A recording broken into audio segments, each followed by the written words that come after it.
Per non dimenticare anche questa mattina, direte voi, certo, per non dimenticare, perché dimentichiamo troppo in fretta.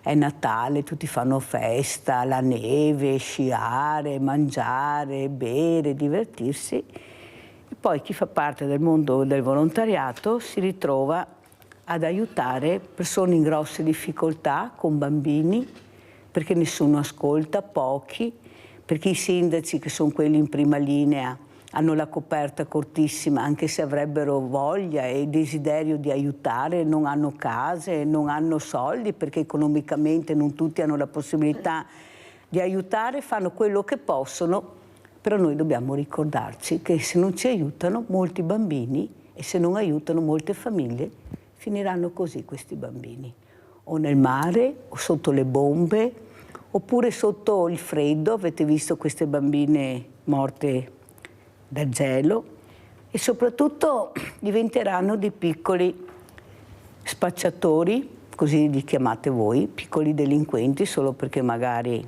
nessuno ha capito prima, facendo prevenzione, che bisognava fermarli in qualche maniera, dando loro la possibilità di un recupero, perché non si può far uscire un ragazzo dalla comunità e infiscarsene. Cosa serve la comunità? Cosa serve il carcere a quei ragazzi là? Ma cosa ci fanno dentro sti carceri minorili? Allora io volevo questa mattina parlarne con due sindache, due donne. Perché? Per la sensibilità, perché è la figura femminile che fa nascere queste meravigliose creature, che nascono tutti buoni. Io non penso che i bambini nascano cattivi. Poi diventano, per il comportamento di certi adulti, anche la famiglia, anche la scuola a volte, dove non sono abbastanza ascoltati, non devono avere la fortuna di avere quella scuola, quegli insegnanti, quella famiglia. Hanno quello che arriva e delle volte c'è molta sfortuna. Allora ne parliamo questa mattina con Jessica Masini, sindaco di Codognè, grazie sindaco, e anche Paola Moro, sindaca di Monastier. Allora inizierei proprio da lei, Paola Moro. Ci conosciamo da parecchio tempo, abbiamo cercato anche fare dei percorsi assieme, proprio perché avevamo capito che c'era qualcosa da fare, di fare squadra e di cercare di unire le forze, perché poi non vedessimo quello che abbiamo visto, questi ragazzi, pochi rispetto ad altri bravissimi, tipo questa orchestra che ha suonato, tutti i ragazzi dai 12 ai 22 anni, sono passati più di 1000 ragazzi su questa orchestra, perciò i numeri sono numeri, però anche voi siete in mano di pochi che se ne fregano, che se ne infischiano, che veramente sentire gli anziani che dicono ho paura di uscire alle 4 del pomeriggio perché o questi ragazzini o il furto. Cosa sta succedendo? Prego, sindaca. Beh, innanzitutto buongiorno Mirella, buongiorno cara collega, buongiorno a tutti i telespettatori. Ma cosa succede? Io credo che i giovani di oggi vivano sulla loro pelle anche un po' la complessità e i controsensi della nostra società. Come diceva lei Mirella, stiamo vivendo insomma anche bene, in Italia insomma ci sono persone in difficoltà, però insomma non siamo né sotto le bombe, non siamo né appunto in situazioni più critiche.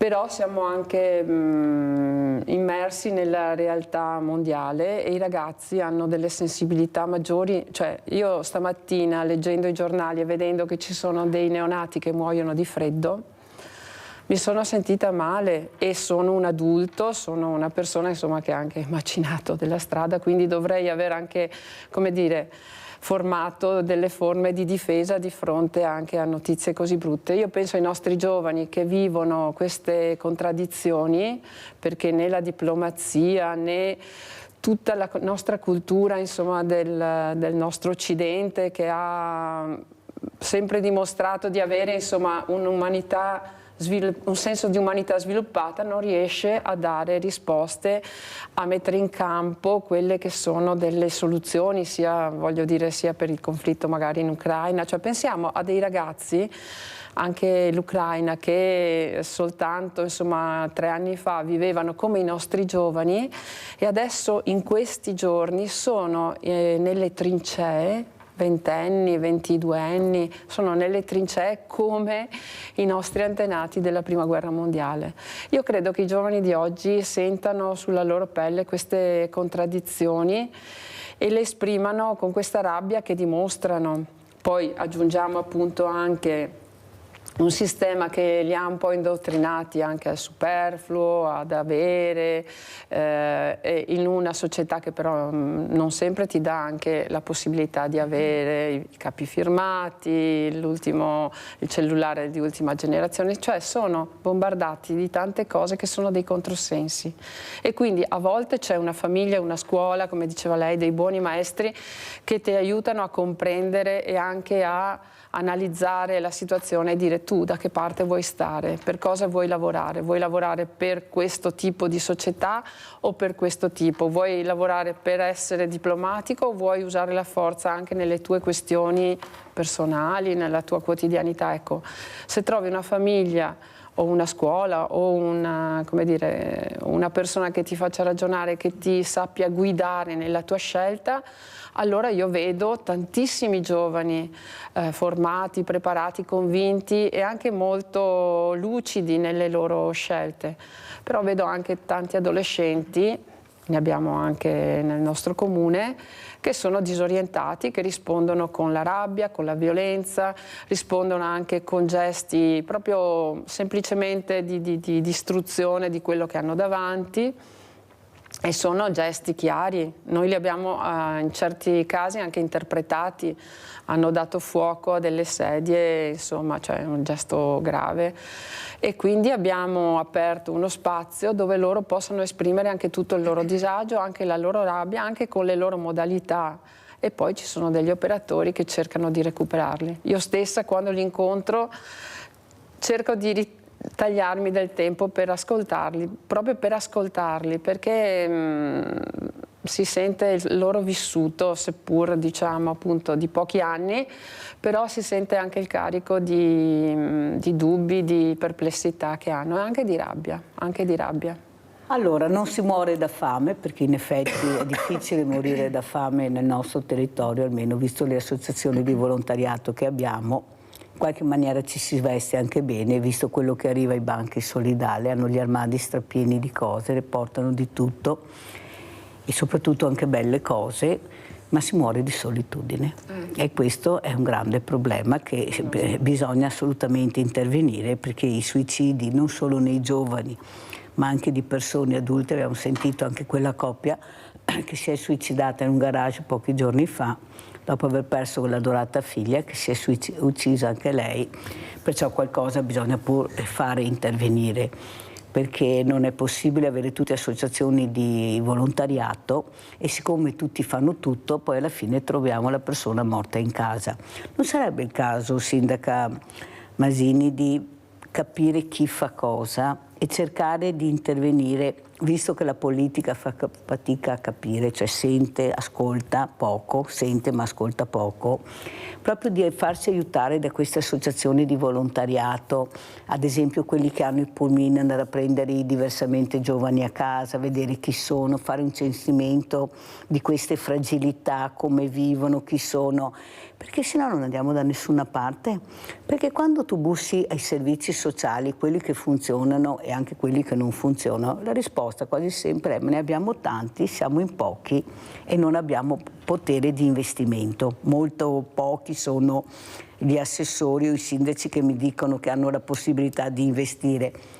Invece bisogna investire sulla famiglia e se uno non ha la possibilità mettiamo in campo il mondo del volontariato. Tu chi sei? Non è possibile, Sindaca Masini, che io abbia avuto il presidente dei medici di famiglia che non hanno un elenco delle associazioni di volontariato per farsi aiutare nel momento che il paziente magari viene dimesso dall'ospedale e non sanno a chi rivolgersi perché non hanno nessun elenco. Cioè ci sono delle cose che si possono fare unendo le forze, ma questo elenco di associazioni di volontariato andrebbe messo nelle farmacie, andrebbe messo nelle chiese, andrebbe messo nei supermercati, perché non tutti diversamente giovani sono abituati con questi nuovi strumenti, non sanno adoperarlo, è inutile che ce la gira, non per colpa loro, e nessuno ha insegnato anche questo, cioè in Canada e in Australia adoperano tranquillamente questi, noi no, perché giustamente non li hanno insegnato. Secondo lei non c'è qualcosa che si può fare proprio unendo le forze con il mondo del volontariato? Prego. Questo è uno dei problemi della nostra società, dove abbiamo tanto ma non siamo capaci a volte di utilizzare tutto quello che abbiamo. E in realtà questo è molto più facile nei piccoli comuni dove tendenzialmente tutti conoscono tutti, quindi se penso ad un comune come il mio che ha poco più di 5.000 abitanti diventa comunque facile riuscire a conoscere le associazioni, a mettere in rete tutte le persone che fanno volontariato e di questo io sono sempre molto grata all'assistente sociale che è riuscito veramente ad inserirsi nella rete della comunità. Il problema si pone chiaramente quando andiamo in una città più grande, lì diventa tutto molto più complicato e diventa anche più difficile mettere in rete. E è un problema della nostra società legato a quello della solitudine, perché tutti siamo abituati a pensare di fare tutto da soli, forse perché veniamo anche da degli anni dove le risorse non mancavano, invece adesso stiamo andando incontro di nuovo ad un periodo di mancanze purtroppo, perché tutti abbiamo tutto, però nella realtà le risorse comuni mancano. E mettere in rete probabilmente le associazioni, anche quella di pensare di fare un volantino con un elenco di tutte le associazioni, di tutti gli enti che operano nel volontariato, potrebbe essere effettivamente un grande supporto anche alle famiglie, anche perché poi collegandomi alla solitudine, le famiglie sole hanno poi paura di chiedere, no? A volte si sentono ancora più soli perché la comunità non li raggiunge e loro non hanno il coraggio di chiedere, perché poi per chi ha bisogno chiedere è molto difficile. E quindi si crea una concatenazione di eventi che portano le persone a rimanere così sole ed è qui che la politica deve intervenire, però credo che le piccole amministrazioni soprattutto, ma un po' tutte le nostre amministrazioni cerchino di intervenire in questo, solo che a volte quello che sembra facile poi ci perdiamo un po' in un bicchiere d'acqua.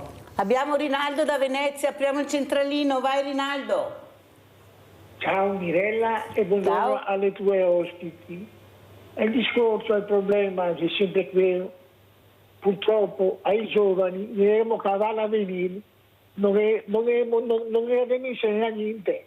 Una volta un giovane aveva lavoro davanti, non avevamo niente, però lavorando poteva comprarsi una casa, tirare avanti, andare anche in ferie. Purtroppo adesso, con quello che ha i giovani adesso, con l'avvenire che noi dà, cosa fai?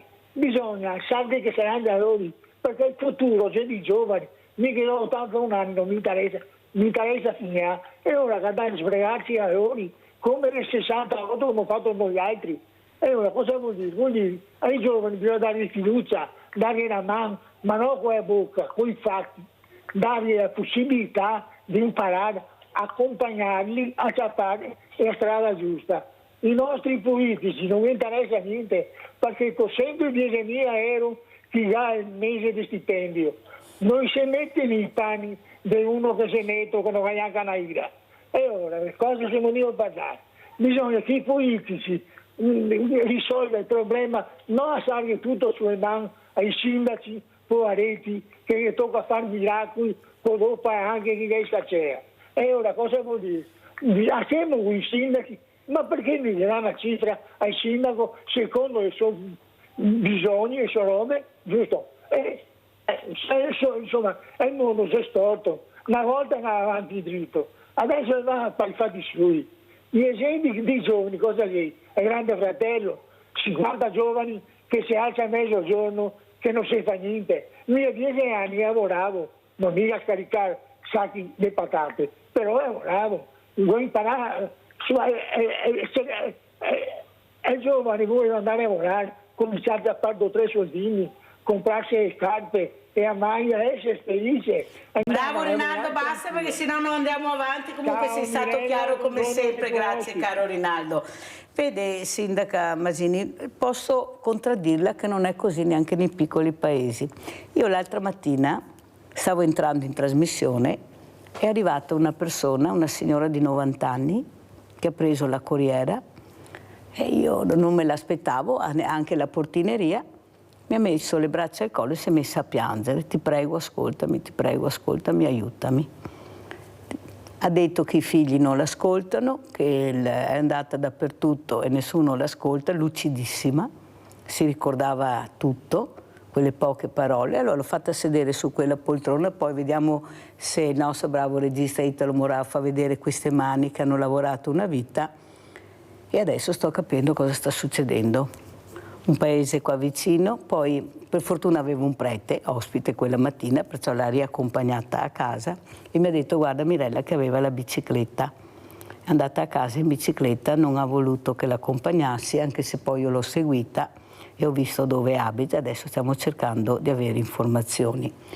Un altro paese vicino, un signore ha telefonato in diretta che voleva suicidarsi perché purtroppo era disperato, poi ho capito, la badante gli aveva portato via tutto, si era innamorato di questa e quando ho chiamato il sindaco ha detto: non è vero Mirella, l'ho trovato l'altro giorno. Ho detto: allora senti la telefonata.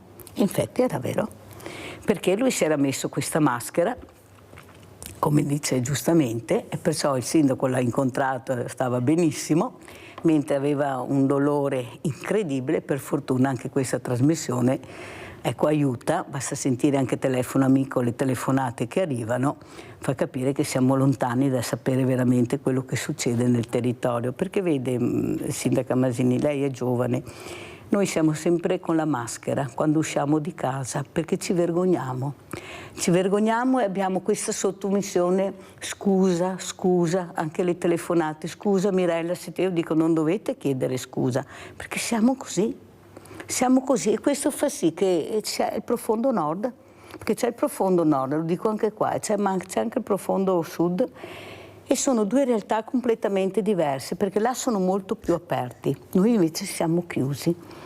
E questo fa molto male perché non riesci a capire veramente quello che succede. L'abbiamo visto con la pandemia, quando il volontariato entrava nelle case, quello che abbiamo visto e abbiamo segnalato.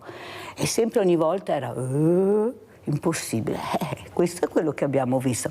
Non pensa forse che grazie proprio al mondo del volontariato, a queste sentinelle del territorio che non costano niente, perché il vero volontariato non costa, è volontariato, anche qua sarebbe da discuterne, sia tempo di cercare di farsi aiutare anche con loro per vedere cosa sta succedendo. Sì, questo è un po' il problema che dicevamo prima, no? La solitudine porta alla vergogna di chiedere e tiene nascosto questo. E ci sono dei casi in cui si riesce effettivamente a fare, dei casi in cui le famiglie rifiutano anche un po' l'aiuto anche dell'attività del volontariato, perché magari rifiutano l'aiuto ad entrare in casa. Però sicuramente su questo dovremo lavorare di più e dovremo sicuramente mettere qualcosa di più in rete per riuscire ad arrivare anche a questi casi qua. Poi fortunatamente a volte magari le telefonate aiutano, quindi magari una telefonata qua è più facile perché non ci mettono la faccia, no? E quindi magari uno arriva veramente a chiedere aiuto, o forse a volte dovremmo alzare un po' di più le orecchie e gli occhi, aprire gli occhi e vedere dove l'aiuto non viene richiesto ma è necessario, perché poi è forse quella la situazione più difficile, no? Poi ci sono a volte dei campanelli d'allarme che fanno vedere che la persona stava chiedendo aiuto, solo che presi dalla nostra società, dal correre, dalle mille cose da fare tutti i giorni, a volte questo effettivamente scappa ed è lì che sta il problema. Nadia Treviso, poi andiamo dalla sindaca Moro. Vai Nadia. Ciao Mirella, Ciao. buongiorno ai tuoi ospiti e buone feste. Grazie. Niente, io volevo dire, in questi giorni mio nipote è in vacanza e praticamente è qua da me. Non sono tutti i giovani, bisogna ascoltarli, perché io con mio nipote parlo, ma parliamo tanto e adesso fa la prima superiore e ha un po' di lacune, diciamo, ma è tutta la classe.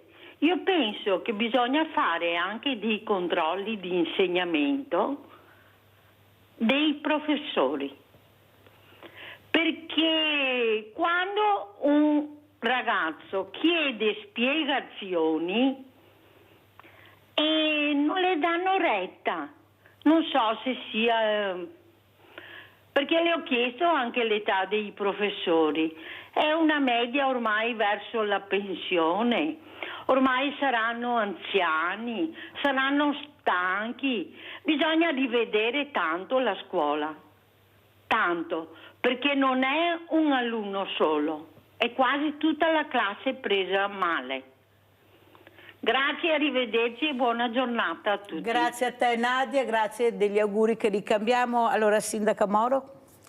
Beh, se posso tornare sulla questione del volontariato, io credo sia una forza incredibile. Lei, Mirella, lo sa che io l'ho sempre difeso, ma il volontariato, sia quello che arriva direttamente appunto nelle questioni, diciamo, umane, sociali, eccetera, ma anche il volontariato che fa anche promozione di aspetti ludici, perché appunto, come si diceva prima, la solitudine si combatte anche attraverso delle piccole occasioni che si possano creare di condivisione, di gioco. Noi abbiamo l'associazione Un Giro in Piazza che propone, insomma, questa festa che è il Tucogio e muove 400 volontari, famiglie, associazioni, vengono anche da fuori paese, lavorano insieme per creare uno spazio di gioco, per condividere una progettualità, ed è un modo di stare insieme. Ma ci sono altre associazioni, adesso stanno preparando, il gruppo genitori sta preparando il carnevale, sono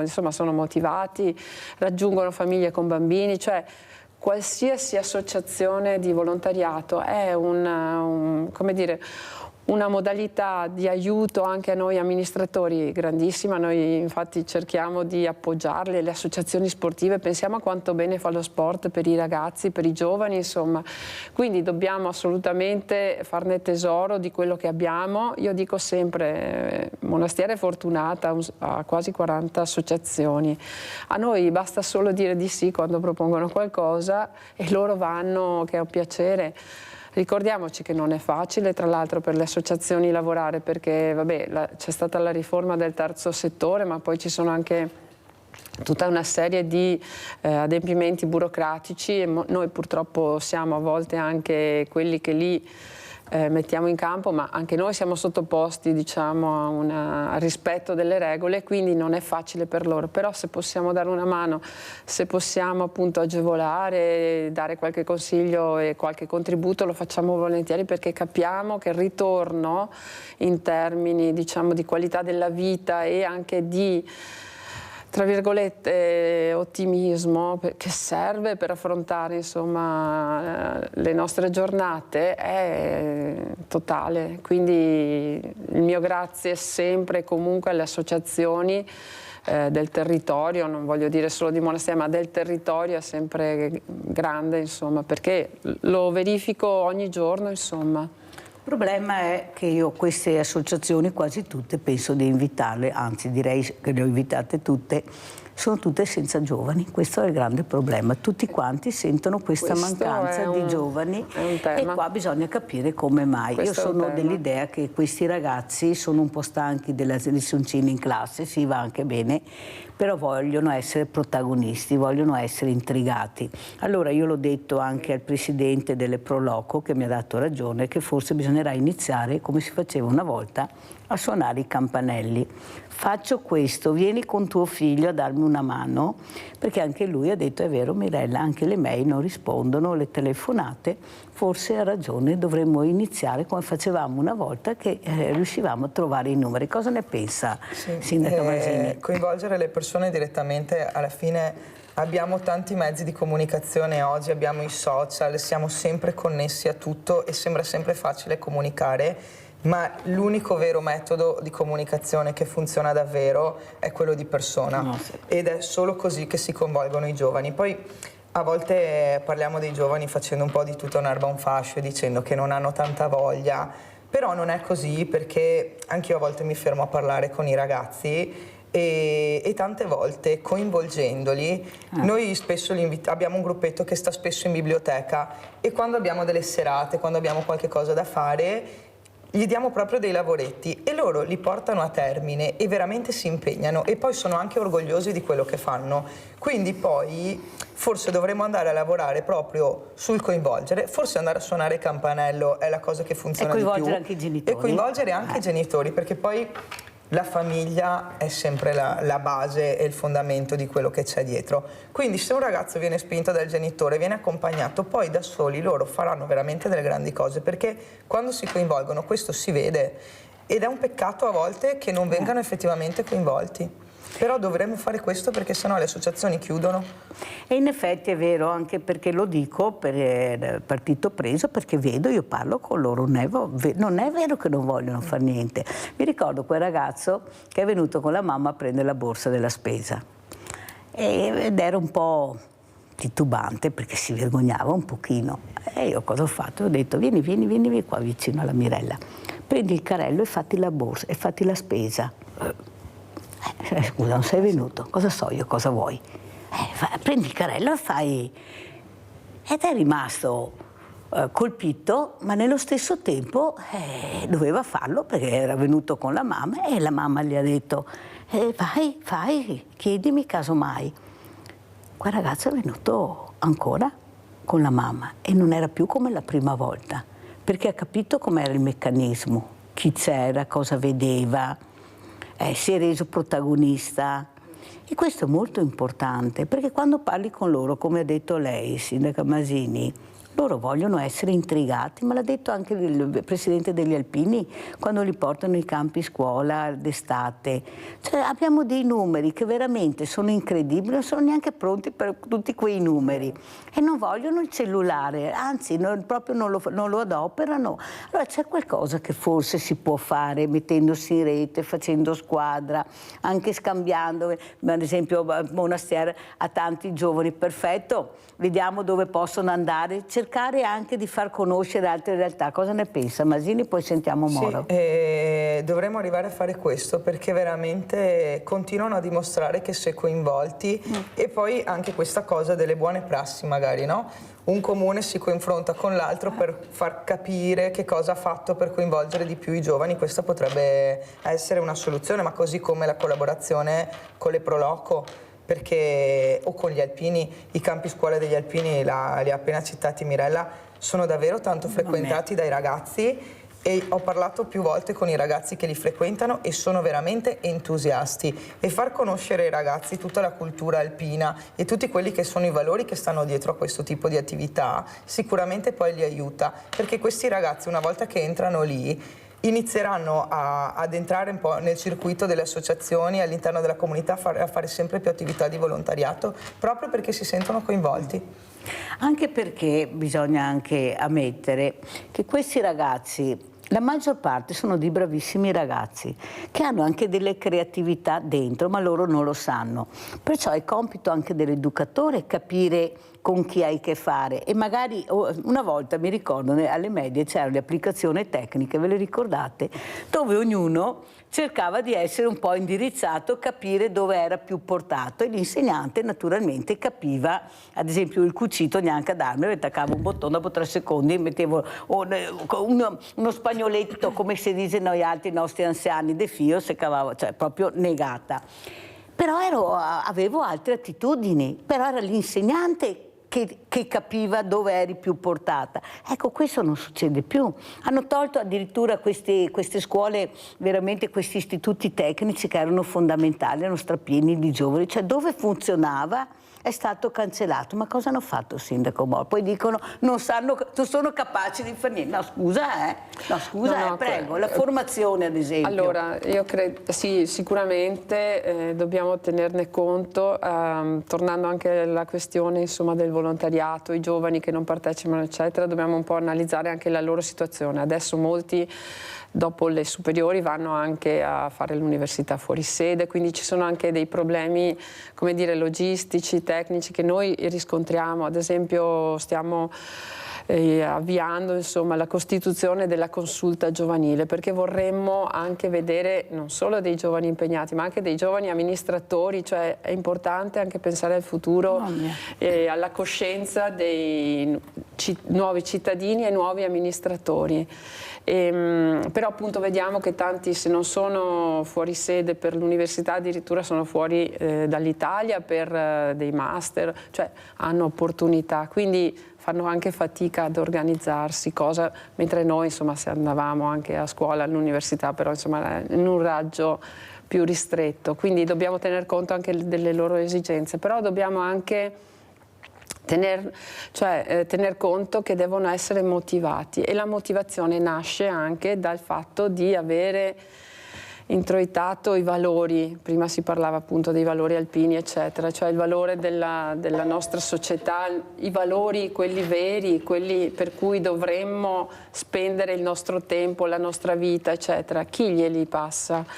Si cerca tante volte anche di farlo a scuola attraverso appunto anche delle iniziative eccetera, però vediamo che se non passiamo attraverso le famiglie facciamo fatica. Dobbiamo veramente lavorare sulla famiglia, e per lavorare sulla famiglia servono risorse economiche per aver strutturate delle azioni, ma servono anche risorse in termini legislativi, ad esempio proporre a scuola le attività, come diceva lei, proporre a scuola anche nell'ambito scolastico dello sport per tutti gratuitamente, perché altrimenti io vedo le famiglie in difficoltà stanno tagliando sullo sport, sull'apprendimento di uno strumento musicale, che sono invece formazioni che danno vantaggio a tutto tondo al ragazzo, perché la concentrazione, perché insomma l'applicazione, perché la costanza passano anche attraverso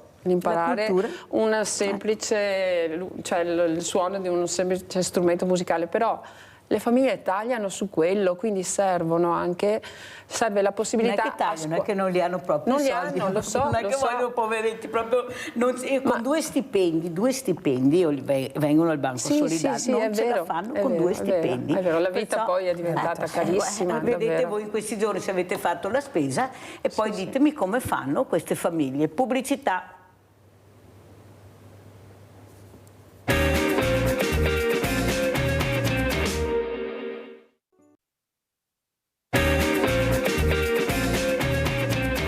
Siamo con due carissime sindache, Jessica Masini, sindaco di Codogné, Paola Moro, sindaca di Monastier, per parlare di solitudine, come aiutare queste fragilità, come aiutare i giovani, le famiglie, ma anche i diversamente giovani, perché bene o male, sindache, il giovane in qualche modo si arrabatta, in qualche maniera, magari anche facendo parte di questi gruppetti che creano problemi. Ma è diversamente giovane, specialmente se è fragile, che non riesce perché magari ha problemi alle gambe, come chiamano, che non riesce a uscire. Mirella, non mi muovo più di casa perché non ho l'ascensore, ecco, sono al terzo o quarto piano, nessuno viene a vedere, nessuno viene ad ascoltarmi, io cosa faccio? Oppure l'altra signora che ha detto non riesco più a parlare perché non parlo più con nessuno. Ecco, queste sono le fragilità che mi interessano, per quello dico, forse una volta si facevano i censimenti, chi sei, ma perché non ritrovare quell'unione, quel filo che sapevi veramente in quella via chi c'era, cosa faceva, quanti metri alla casa, era scritto tutto, cioè se lo butta via tutto. Cioè, ma perché? Ma perché si deve buttare via le cose che veramente servono? Allora, preti non ce ne sono più perché sono pochissimi, suore anche, medici di famiglia anche, cioè l'unico punto, poveretti, è il farmacista e fare la spesa. Vi ricordate con la pandemia? Tutti in fila, ore e ore pur di star fuori, di vedere. Ma possibile non riusciamo a capire che forse ritornare anche a questo cartaceo, ripeto, e spero che ne farete anche oro prezioso quello che vi ho detto, perché l'hanno detto i medici di famiglia. Mirella, magari avessimo questo, perché mi ha detto il dottor Gorini, pensi Mirella che ho chiamato il primario, ho detto guarda che io te lo rimando perché non so come fare, perché è da solo a casa, i figli sono lontani, cosa faccio? Il primario ha detto guarda che non me lo puoi rimandare, e cosa faccio io con questa persona? Capisce che forse manca questo che è veramente il sociale, fra poco lui avrà più il sociale perché verrà tolto. Allora cosa farete voi, care sindache, con tutti i soldi che avete, perché ne avete talmente tanti, voi che siete in prima linea, responsabili di tutto, salute, tutto, cosa farete? Masini. Cosa faremo? È un bel problema. Noi abbiamo approvato tra l'altro il bilancio la scorsa settimana, i costi del sociale, soltanto di costo del personale delle cooperative è aumentato in un anno di 45.000 euro, quindi stiamo parlando di cifre importanti. ed è anche un po' difficile spiegare questo alle persone, no? Perché dicono: cosa che fai dei soldi, cosa facciamo? Non li abbiamo veramente, perché tra tagli e maggiori costi siamo davvero in difficoltà. E ecco, mentre parlava Mirella di questa situazione un po' degli anziani soli, pensavo che abbiamo parlato prima dei giovani, e c'è un'attività che io ho sempre in mente, che è quella di unire i giovani con gli anziani, perché a volte se i nostri giovani, che sono un po'... a volte non hanno delle attività da fare, sono poco coinvolti, li portassimo a casa degli anziani anche solo per scambiarsi due parole. L'anziano ha la possibilità di parlare, di raccontare, di avere un supporto, e il giovane di imparare, perché io mi ritengo sempre molto fortunata ad essere sindaco, ad essere un amministratore, ad aver fatto l'assessore prima, per la fortuna che ho di parlare con le persone anziane che mi raccontano tutte le loro esperienze di vita. Perché i giovani non sempre hanno questa fortuna, a volte proprio per mancanza di tempo, magari non ci pensano e uno non si rende conto, no, poi se non è in mezzo, ma è ascoltando quello che è stato il passato degli anziani che veramente si riesce a capire anche come vivere, perché poi loro ci insegnano davvero tante cose. Quindi mettere un po' insieme i giovani e gli anziani potrebbe risolvere due problemi. Sarebbe educazione civica. Sarebbe anche, educazione civica. Non capisco io perché si faccia così fatica. Nel piccolo qualche attività, magari con i consigli comunali dei ragazzi, si fa. Poi sono sempre delle piccole gocce nel mare, che però un po' alla volta chissà che facciano la differenza. Perché faranno la differenza, Certo. perché loro vogliono fare anche la differenza, il problema è che dobbiamo intrigarli, Esatto. Loro vogliono essere i protagonisti. Ad esempio io sono, e penso che il sindaco Moro lo sappia, sono allibita e anche esterrefatta di questi centri estivi a pagamento. Cioè tutto a pagamento, ma perché? Ma perché no? Una volta, quando eri a casa da scuola, i più grandi accompagnavano i più piccoli anche in percorsi di gioco. Ma perché si deve pagare tutto e abbiamo i giovani a casa che si annoiano? Cerchiamo anche di coinvolgere, di capire, dare la possibilità a queste famiglie di avere questi ragazzi sicuri. Capisco che ci vuole un educatore e la sicurezza, per carità.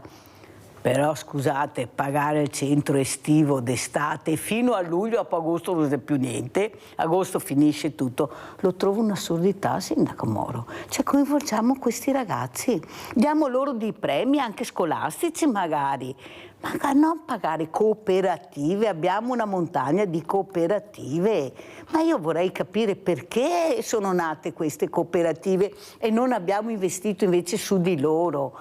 Perché ci sono anche dei giovani bravissimi, non sono tutti piccoli delinquenti come li chiamano, perché basta che uno spaccia una bustina, qui diamo l'etichetta delinquente. Così non c'è niente da fare, drogato, delinquente, invece che diversamente agile, disabile, mongoloide, cioè etichette a nastro. Sarebbe ora invece di coinvolgere i ragazzi, naturalmente, ripeto, con educatori in sicurezza. Ma coinvolgere, ma stiamo scherzando, prego. Beh, sono d'accordo, e anche in questo potrebbe intervenire anche la politica nel considerare delle norme elastiche proprio in questo senso. Cioè pensiamo soltanto, adesso è successo in Puglia, un nostro amico, insomma, ecco, il figlio che andava ad aiutare il papà panettiere è stato multato perché durante l'estate, perché non era insomma in regola, eccetera. Il papà diceva giustamente è giusto, la legge va rispettata, però questo figlio che era in giro per strada gli ho detto: senti, vieni qua, sono preso male, vieni qua a darmi una mano in negozio, ed è successo che è stato giustamente multato perché le regole vanno rispettate. Però andrebbero pensate delle regole anche proprio per spronare i ragazzi a impegnarsi nel volontariato, anche nei centri estivi, eccetera. Diciamo che da noi abbiamo sperimentato da 3 anni a questa parte una proposta per i centri estivi dove vengono coinvolti i volontari delle associazioni sportive, con assicurati e tutto, chiaramente guidati da operatori esperti, però chiamano i volontari e quindi in questo modo si riesce a fare.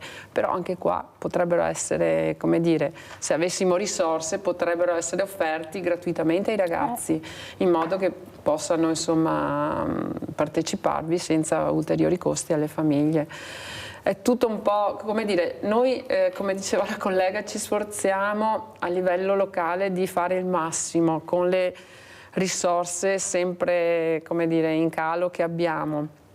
Però la forza, l'unione fa la forza, sarebbe nell'avere anche un contesto che ti dia una mano sotto il profilo sia appunto legislativo sia economico, e allora si potrebbero mettere in campo. Bisogna fare squadra, sindaco, ad esempio l'ex sindaco di San Fioro. Arriveremo a dover farlo. Però l'ex sindaco di San Fioro, che era ospite, ha detto ad esempio che lui non aveva la palestra.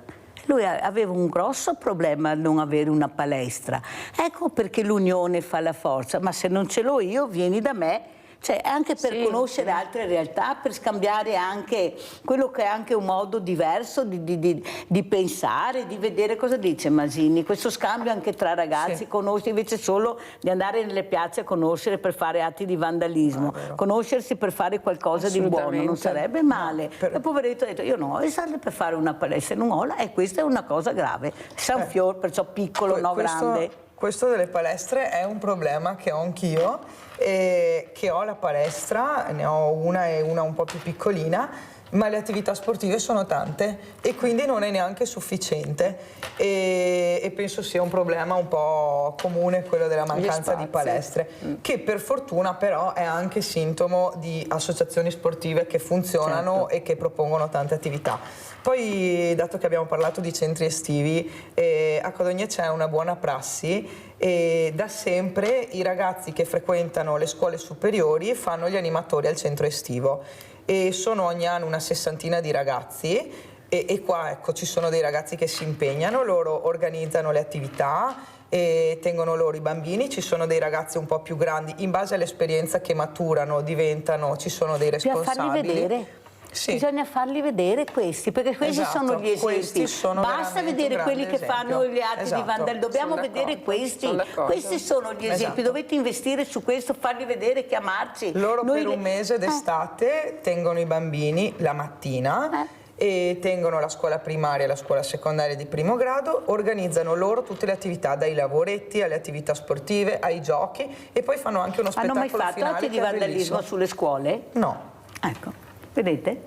Funziona così, non c'è niente perché sono coinvolti. Esatto. Sono loro stesso la protezione della scuola, perché diventa un bene prezioso per loro, un punto di riferimento. Mauro cosa ci dice, come ci saluta, perché ormai siamo arrivati al termine, avete visto com'è volata questa ora? Sì, veramente, siamo state anche a trattare degli argomenti importanti, però insomma in una sintonia che ho apprezzato moltissimo. Che dire, appunto, mettiamoci tutti in campo, ma non in senso, cioè con il giusto grado di positività, perché i giovani hanno potenzialità, hanno strumenti, hanno anche volontà. Dobbiamo soltanto ascoltarli, interpretarli e dare spazio, come si diceva, insomma.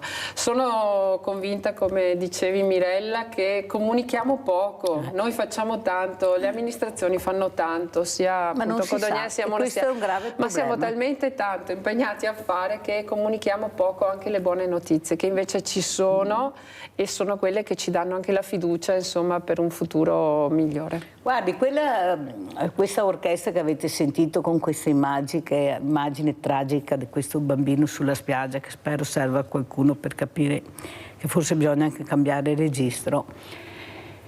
Quando hanno suonato al Del Monaco, anche per una cosa importantissima, per la donazione, c'era la banca dei tessuti, non c'era nessun amministratore, un assessore per caso.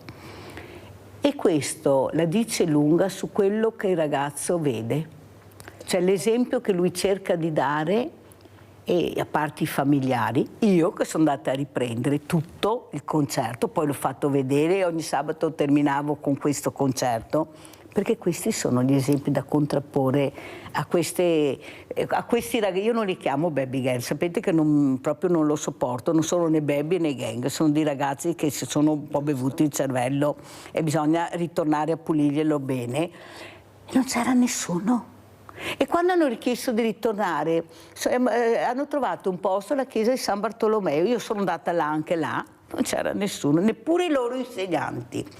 Allora capite che questo ragazzo che si impegna molto, che studia, che cerca anche di dare un percorso veramente bello alla propria esistenza, dice: ma guarda, Ma guarda, nessun premio, si premiano i VIP, cioè sì.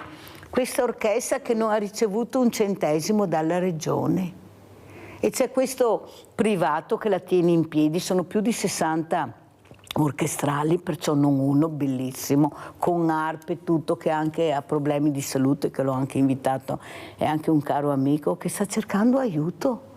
Ma allora dico io, ma come? Hai un bene prezioso e non lo supporti perché magari non ti interessa, perché sono... Ma stiamo scherzando? Sono questi gli esempi da supportare, da cercare sì, anche di capire come fare. Infatti io l'ho chiesto anche agli assessori regionali, ho detto no, scusate, il prossimo anno cercate di vedere se anche questo può avere due no, perché cioè, stiamo parlando di ragazzi dei 12 ai 22 anni e nessuno si accorge, sono tutti indaffarati, non hanno tempo di andarli ad ascoltare, ma è un messaggio che questi ragazzi ricevono.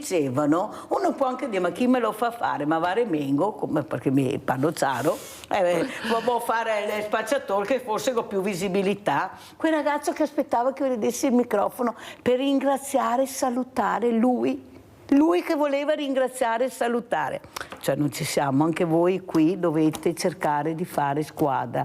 Se c'è una cosa di aiutare, un colpo si va da una parte, un colpo si va dall'altra, non è che si devono aiutare sempre le solite note, sempre solo quelle, tutto il resto è noia. No, non funziona così. Abbiamo una telefonata, poi saluto perché abbiamo forato. Chi è? Maurizio, ciao Maurizio. Ciao Mirella e buongiorno alle tue ospiti, intanto auguri a tutti ancora. Grazie. Allora Mirella, niente, allora io per dirti questo volevo già intervenire su un discorso, non so se lo sai, sono successi degli incidenti per quanto riguarda i ragazzi in moto eccetera, ok? Ecco, allora hanno già messo fuori il nuovo decreto codice della strada e questi qua non rispettano perché chi ha alta velocità e tutta una serie di cose. Non ci siamo, Mirella, purtroppo. Mi dispiace dire queste cose, i ragazzi non ci siamo. Ecco, perché devono correre? Che senso ha? Che senso ha? Se mettono i cartelli stradali di limiti di velocità, tu perché devi andare a 100 all'ora se il limite è 50? Va bene, ok, perfetto. Comunque è anche vero, Mirella, che ci sono dei ragazzi, sì, come dici tu, bravi, che ascoltano, educati, eccetera. Ma bisogna anche dire le cose, però ce ne sono altri che non gliene frega niente di niente, perché vogliono fare quello che vogliono loro, ok? E non li raddrizzi più questi qua, purtroppo, non li raddrizzi più, è fatica a raddrizzarli, perché hanno già preso una brutta piega e qui mi fermo. Per quanto riguarda l'orchestra, Mirella, dimmi tu se è vero, se potrebbe essere vero, quello che dico io, è una mia opinione. L'orchestra sono bravissimi perché li ho visti, intanto complimenti agli orchestrali e tutti quanti. Se al posto di quel maestro ci fosse stato il maestro Nuti o il maestro, che ne so, Morricone, non ti dico avrebbe fatto il salto di qualità, ok? È perché non c'è una persona che non sono famosi, evidentemente, ok? Oppure ci vuole degli sponsor che li aiutano. Va bene. Detto questo, Mirella, ti saluto, grazie e di nuovo ancora a tutti quanti, buone feste di nuovo. Grazie Maurizio, guarda che abbiamo parlato proprio non di quelli bravi, degli altri noi questa mattina, ecco abbiamo parlato di quelli. Allora io saluto, non so se vuole salutare, che auguri vuole fare, ormai si avvicina il Capodanno, perché Natale è già passato. Esatto, ormai andiamo incontro al Capodanno e speriamo che sia un buon anno per tutti, lavoro da fare abbiamo capito che ne abbiamo tanto. Grazie Mirella di questa chiacchierata che è stata molto interessante, a volte è anche utile ritrovarsi così a parlare e confrontarsi su quelle che sono le attività che ci sono e le attività che si potrebbero fare perché sono sempre motivo di grandi spunti. Poi facciamo un ANCI per mettere tutti assieme, esatto, per aiutare, sì, un altro ANCI perché quello che c'è va da un'altra parte, facciamo un ANCI diverso forse che funzionerà meglio per tutti. Che auguri Sindaco Moro?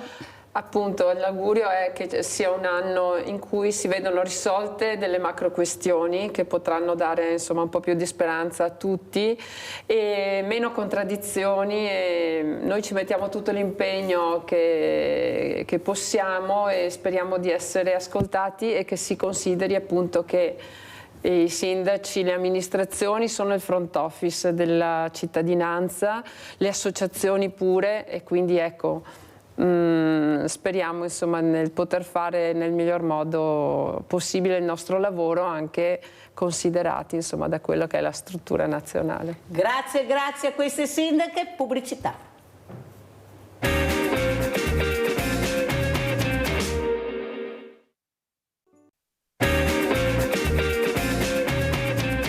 Andiamo a vedere questo servizio Bullismo, Quest'ora e Malamace prima di presentare gli ospiti, per capire dove andremo a parare con questa seconda parte e con questi ospiti. Andiamo a vedere.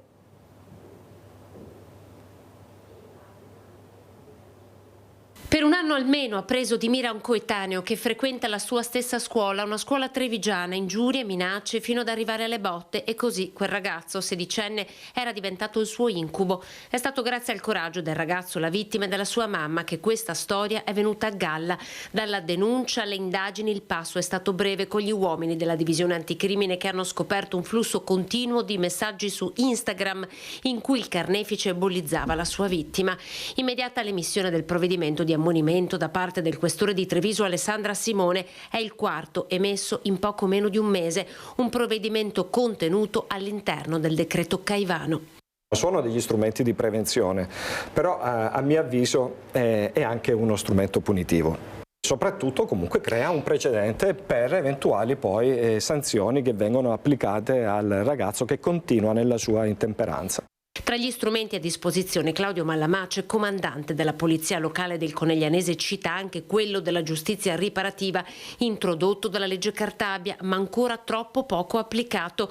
Identifica nella mediazione la chiave di volta per arginare un problema sempre più diffuso. E spesso sono ragazzi che vengono educati con dei mezzi di coercizione fisica di tipo violento, e quindi ecco che pensano che la violenza sia il metodo per vincere determinate cose. Conegliano a breve schiererà una squadra di mediatori culturali in collaborazione con i servizi sociali. Il nostro compito è sempre più intercettare queste sacche di disagio giovanile, lavorare in sinergia anche con i servizi sociali e altre strutture private che si occupano appunto dei giovani. In queste ore intanto continuano le indagini dopo gli interrogatori di garanzia della vigilia di Natale per fare luce sulla morte di Francesco Favaretto, il 22enne aggredito e ucciso in centro storico a Treviso. Un decreto Caivano introdotto per intercettare episodi come l'ultimo di bullismo a Treviso, nell'intento di evitare che possano degenerare in fatti più gravi. Allora ringrazio veramente, adesso vi porto a Roma dove è collegata con noi la dottoressa Annalisa Corrado, europarlamentare del Partito Democratico. Buongiorno dottoressa, grazie veramente di essere qui. Dottoressa, grazie, cosa dobbiamo fare?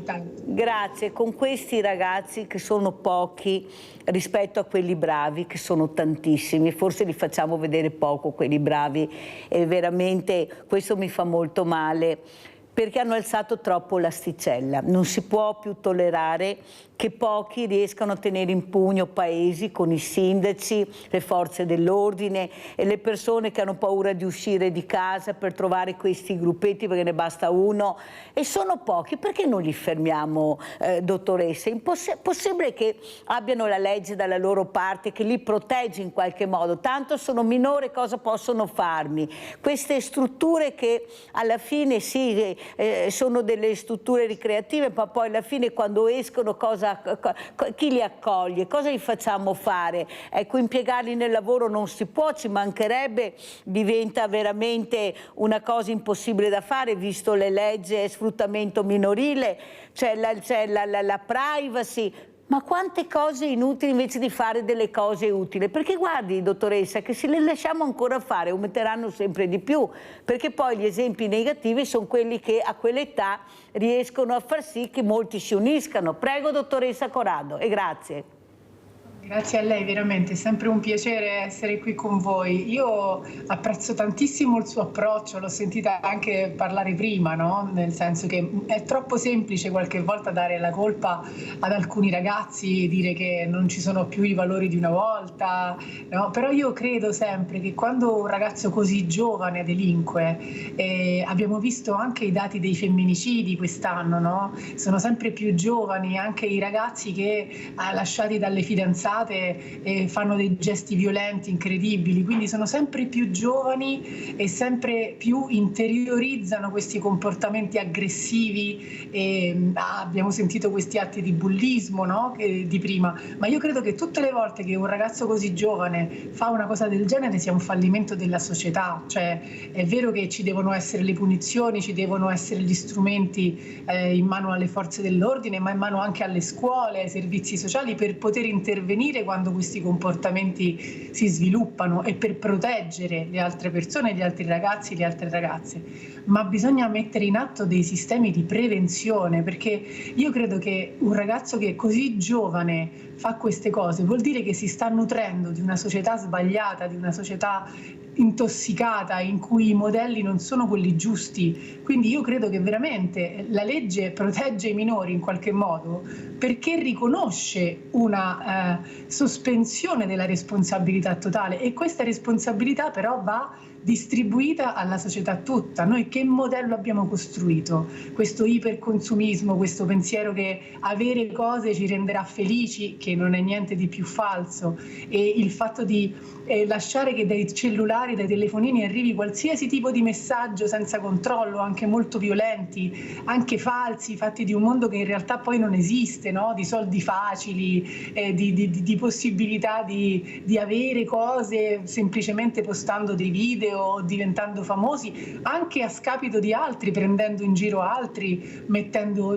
al pubblico l'odibrio altri, no? Quindi ripeto, secondo me è una questione culturale innanzitutto, che dovremmo cercare di ricostruire in senso positivo nella scuola innanzitutto, perché non tutti hanno la fortuna di avere una famiglia che possa mutuare certi valori, magari perché questi valori non ci sono, o magari perché in questo momento così difficile anche di lavoro povero, di persone che si arrabattano tutto il giorno, anche non volendo, i figli o le figlie vengono lasciati tanto tempo da soli, no? Non ci sono strutture sociali che accolgono questi ragazzi, e quindi è molto difficile crescere dei giovani in questa società.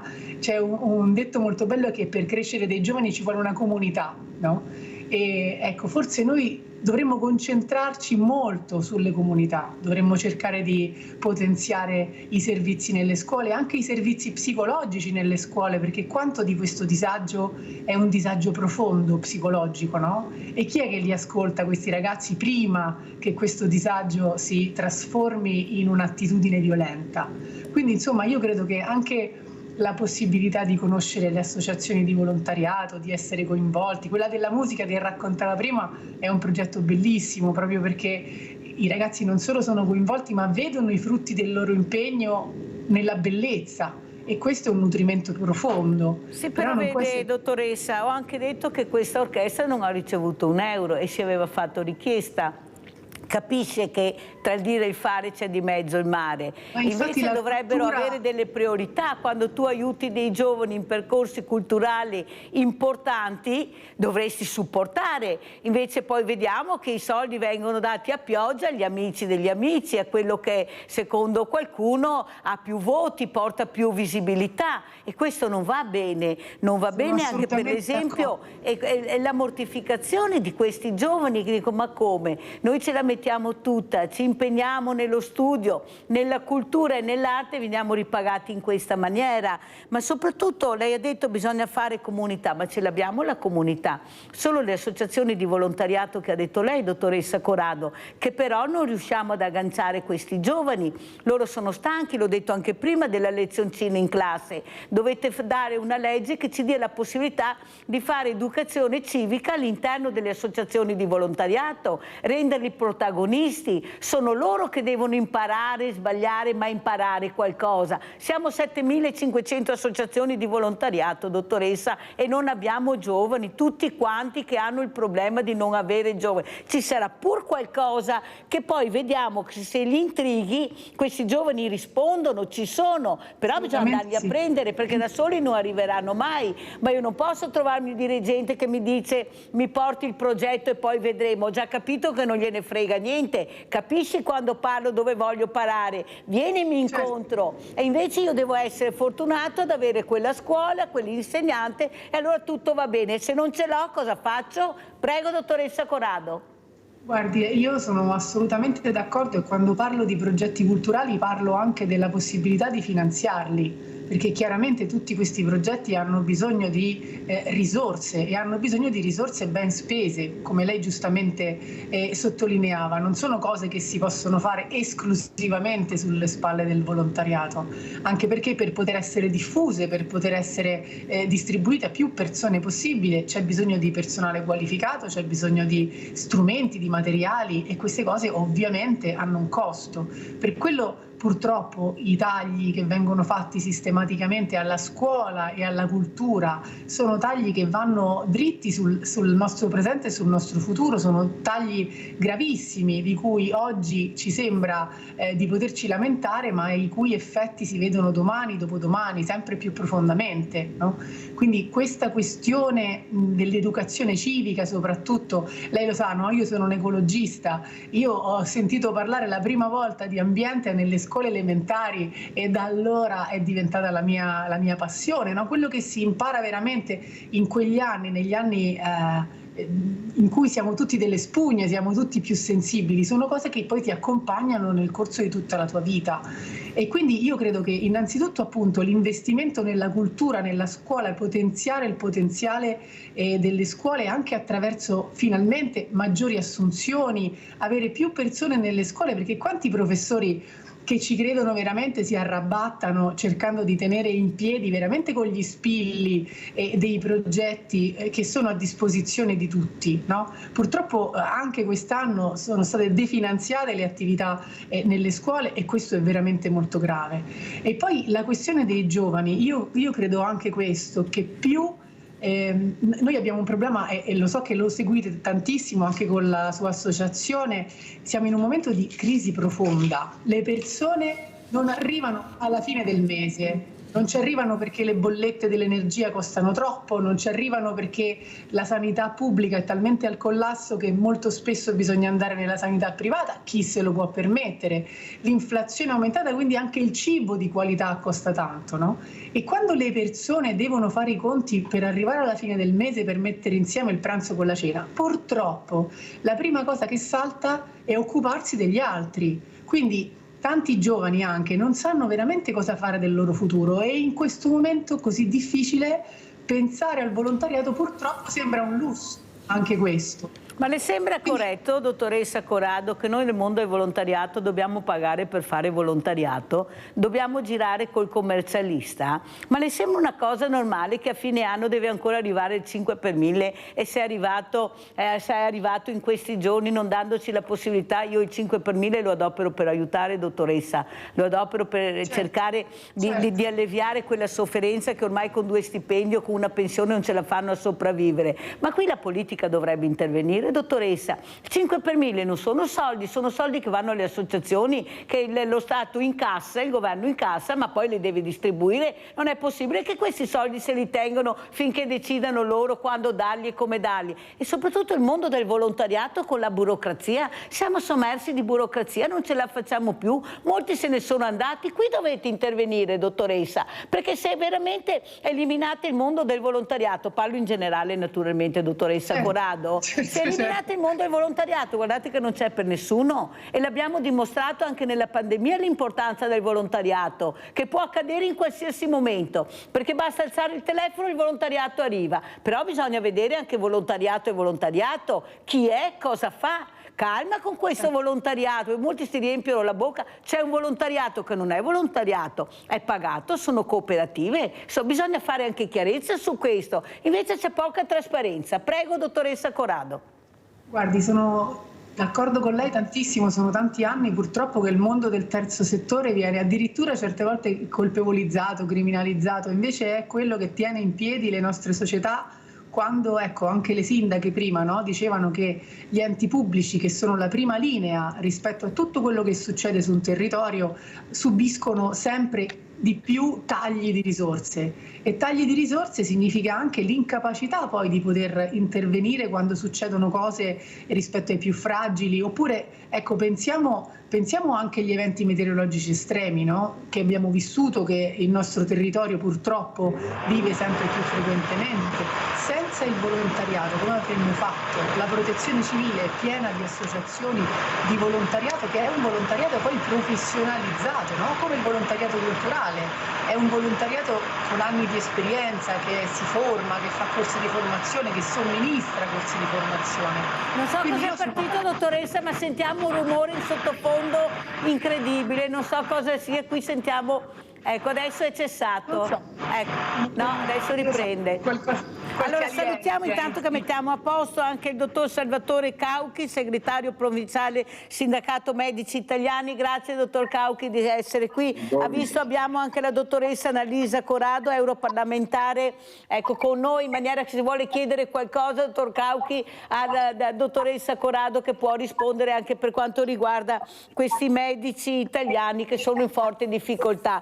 Cosa ci dice, dottor Cauchi? Com'è la situazione? Perché sta aprendo il 2025, ma io vedo poca luce in questo tunnel anche per voi. Prego. Sì, la situazione, diciamo, che non è migliorata per niente, anzi ci sono delle notevoli difficoltà sia in termini di personale che di organizzazione del territorio.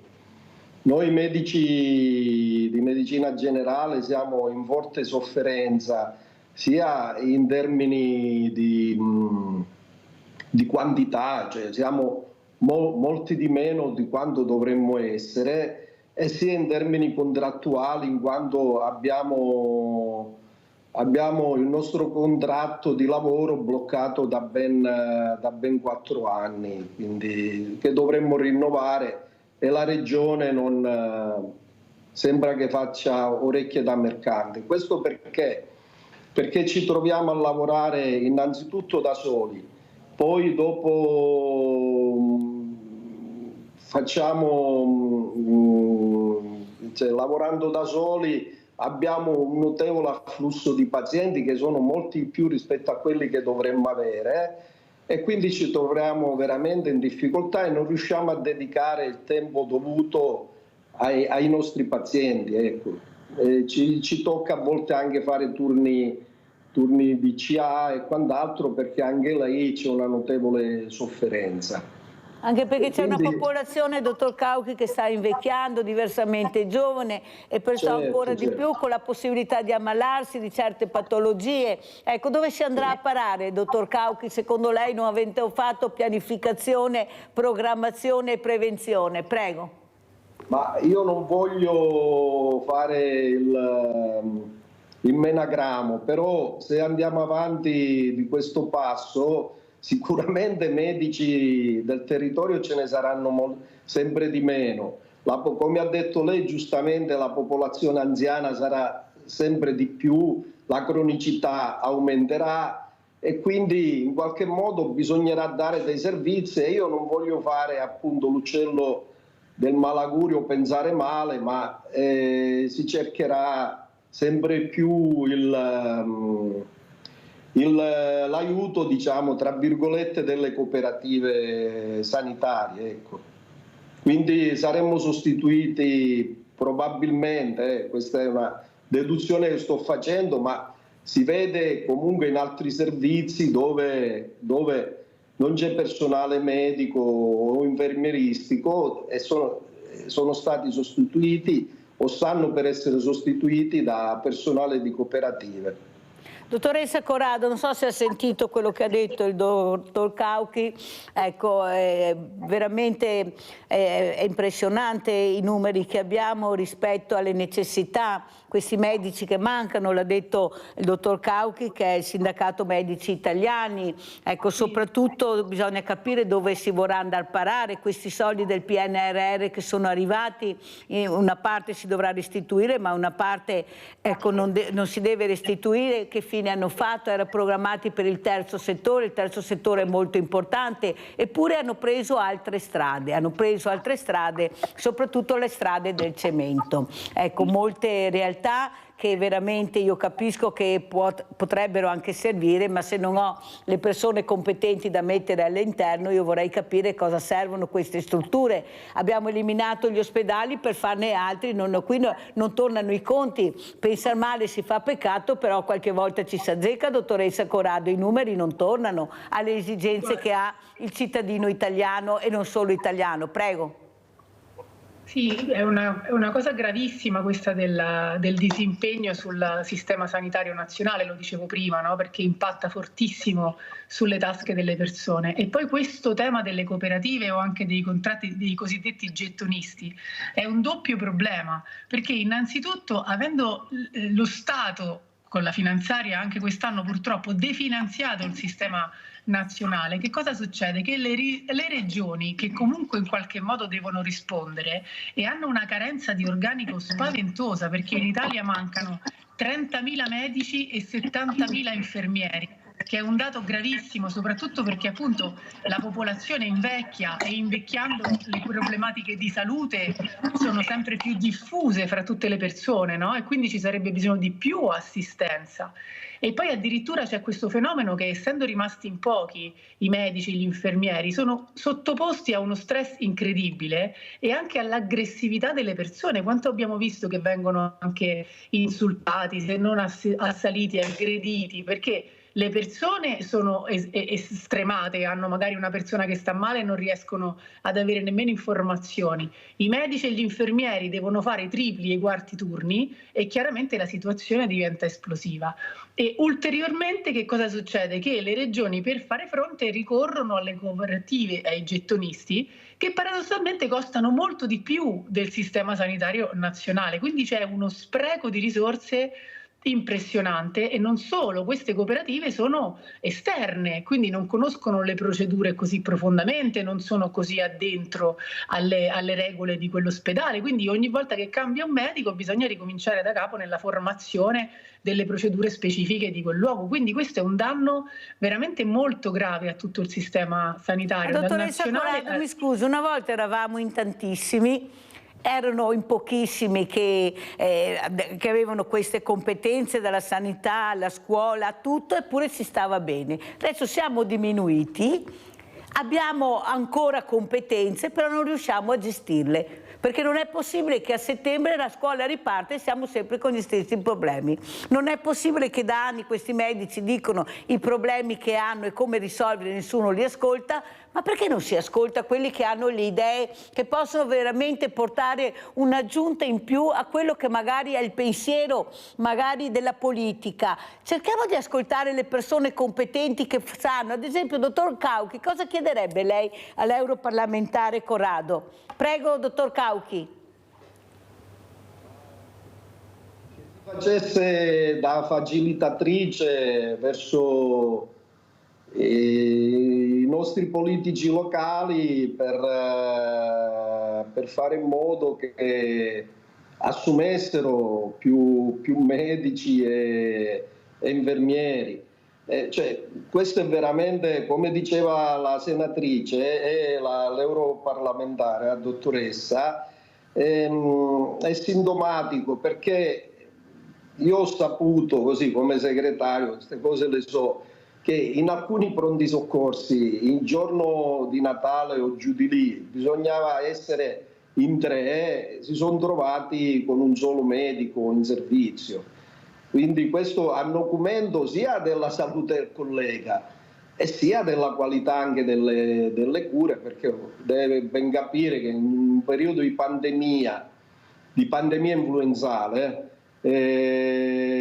dove i medici del territorio non ci sono, eccetera, la gente cerca di più il servizio del PS e si è trovato in questo caso veramente sguarnito. Quindi stiamo veramente ma avendo. Ma dove li troviamo, dottor Cauchi, i medici, gli infermieri, se non li abbiamo? Molti se ne sono andati via, cosa facciamo? In realtà i medici ci sarebbero, anche che mancano i medici formati. Cioè la regione, nel nostro caso e nel mio caso, abbiamo già chiesto noi ben 15 anni fa, anche di più, che venissero formati più medici di medicina generale in vista della gobba pensionistica che sarebbe arrivata tra il 2021 e il 2025, cosa che effettivamente si è avverata, anche perché l'età è quella, no? Quindi chi va in pensione si sapeva a 50 anni chi doveva andare in pensione nel 2025. Noi i numeri li avevano anche loro, avevamo chiesto un aumento delle borse di studio per entrare nella specializzazione della medicina generale, cosa che la Regione ha fatto orecchi da mercante fino al 2020, quando in piena pandemia Covid è esploso tutto poi, perché molti colleghi si sono andati in pensione anticipata già 2 o 3 anni prima. Le scuole sformavano colleghi a ritmo di 10-15 anni prima e quindi ci siamo trovati questo vulnus e buco che non si è riusciti a riempire, se no si riempirà tra 4-5 anni. Dottoressa Corrado, come commenta quello che ha detto il dottor Cauchi? Purtroppo è una delle preoccupazioni più grandi che abbiamo noi appunto come Partito Democratico. Adesso io in Europa mi occupo di cose un po' diverse, ma la salute e la sanità sono al centro dell'operato del partito qui in Italia a tutti i livelli, sia appunto in Parlamento che nelle regioni dove siamo, ma c'è stata anche una proposta di legge nostra di riportare il finanziamento del sistema nazionale pubblico sopra una certa soglia che abbiamo purtroppo abbandonato e che è quella che non consente di fare le nuove assunzioni. È una battaglia che stiamo facendo veramente da mesi a tutti i livelli.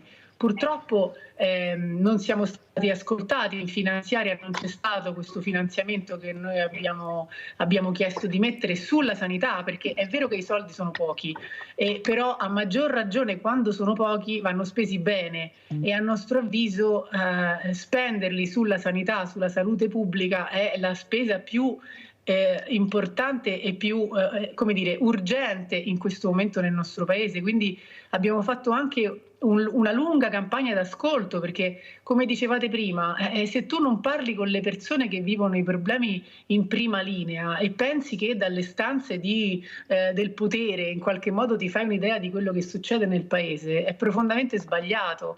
Bisogna andare in giro, bisogna anche prendere le male parole, perché ovviamente qualche volta giustamente ti devi prendere delle responsabilità e delle colpe, ma è l'unico modo per ascoltare veramente quello che accade. Guardi, io sono rimasta sconvolta perché non ci avevo pensato, ecco appunto, poi il confronto con le persone è sempre fondamentale per questo, no?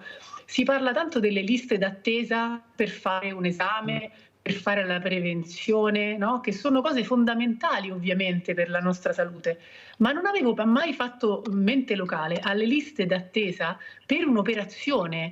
Le liste d'attesa, cioè tu stai male, hai diagnosticato un problema, ti dicono che ti devi operare, ma visto che la tua operazione non è considerata urgente, puoi anche stare 1 anno e mezzo in attesa che ti liberino di quel problema che magari non ti consente di camminare bene, non ti consente di stare sereno, che hai dei dolori, hai dei fastidi e poi magari dopo così tanto tempo diventa anche una questione grave, no? Perché ovviamente qualsiasi tipo di problematica, se non l'affronti, può peggiorare, no? Quindi anche questo, cioè si immagini appunto non avere la possibilità di intervenire su qualcosa che ti debilita fisicamente. Dottoressa Corrado, la interrompo perché abbiamo Paola da Padova, se no mi cade la linea. Vai Paola, poi continuiamo. Vai Paola.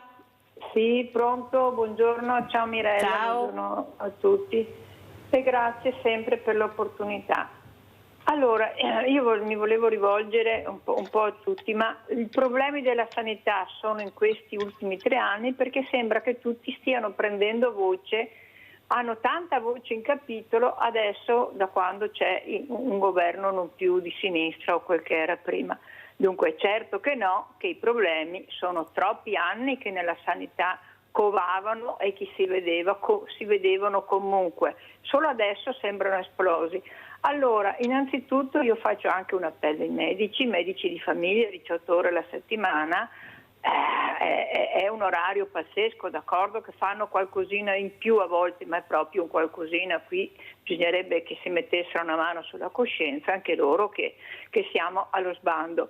Un altro appello che faccio ai medici, per quanto ho visto io e anche altre persone che conosco, nella sanità pubblica ne trovi pochi, nel senso che è difficile avere visite, ma vai nel privato e lì ne hai a iosa, pagando cifre assurde, perché 200, 250, 300 euro una visita che dura 10 minuti e che a volte non hai neanche la diagnosi, e ti rimanda da un altro specialista all'altro specialista. Questo anche i medici, io non vedo più la passione del medico, vedo molto l'affare del fare il medico, sono pochissimi quelli che la ritengono una missione. Per quanto riguarda lo scandalo, che è uno scandalo di medici gettonisti che a turno 1.000, 1.200, 1.500 euro, e che purtroppo sono molto spesso impreparati perché ti sbagliano la diagnosi, sbagliarti la diagnosi a volte ti rovinano la vita, come è successo a familiari, oppure ti lascia morire. Quindi io credo che tutti, ma veramente tutti. Poi volevo fare una domanda alla senatrice, l'altra volta, l'europarlamentare, dottoressa, l'altra volta io le ho chiesto quanto prendevano gli europarlamentari, lei mi ha detto 7.000 euro.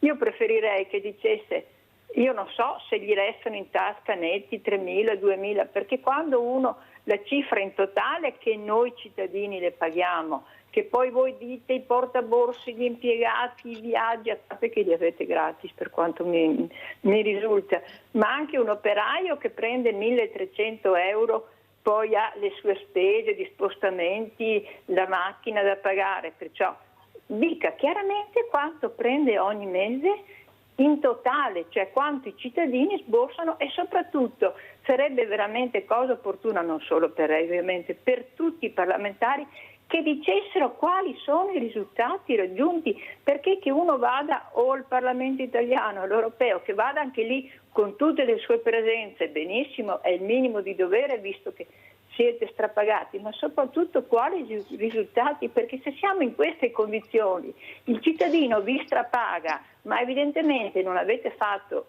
un lavoro decente, perché sennò l'Italia non sarebbe in queste condizioni. Grazie infinite, aspetto la risposta. Allora, abbiamo sentito Paola la trasparenza anche su quelli che sono i vostri e soprattutto capire dove si va a parare è una cosa che chiedono in molti, ma non è che Paola faccia una colpa alla dottoressa Corrado, il problema è che non sappiamo mai niente, uno dice una cifra, uno ne dice un'altra, ecco qual è la verità, che gruppo di lavoro avete, perché magari a casa sarebbero più felici di sapere come funziona anche il Parlamento europeo. Prego.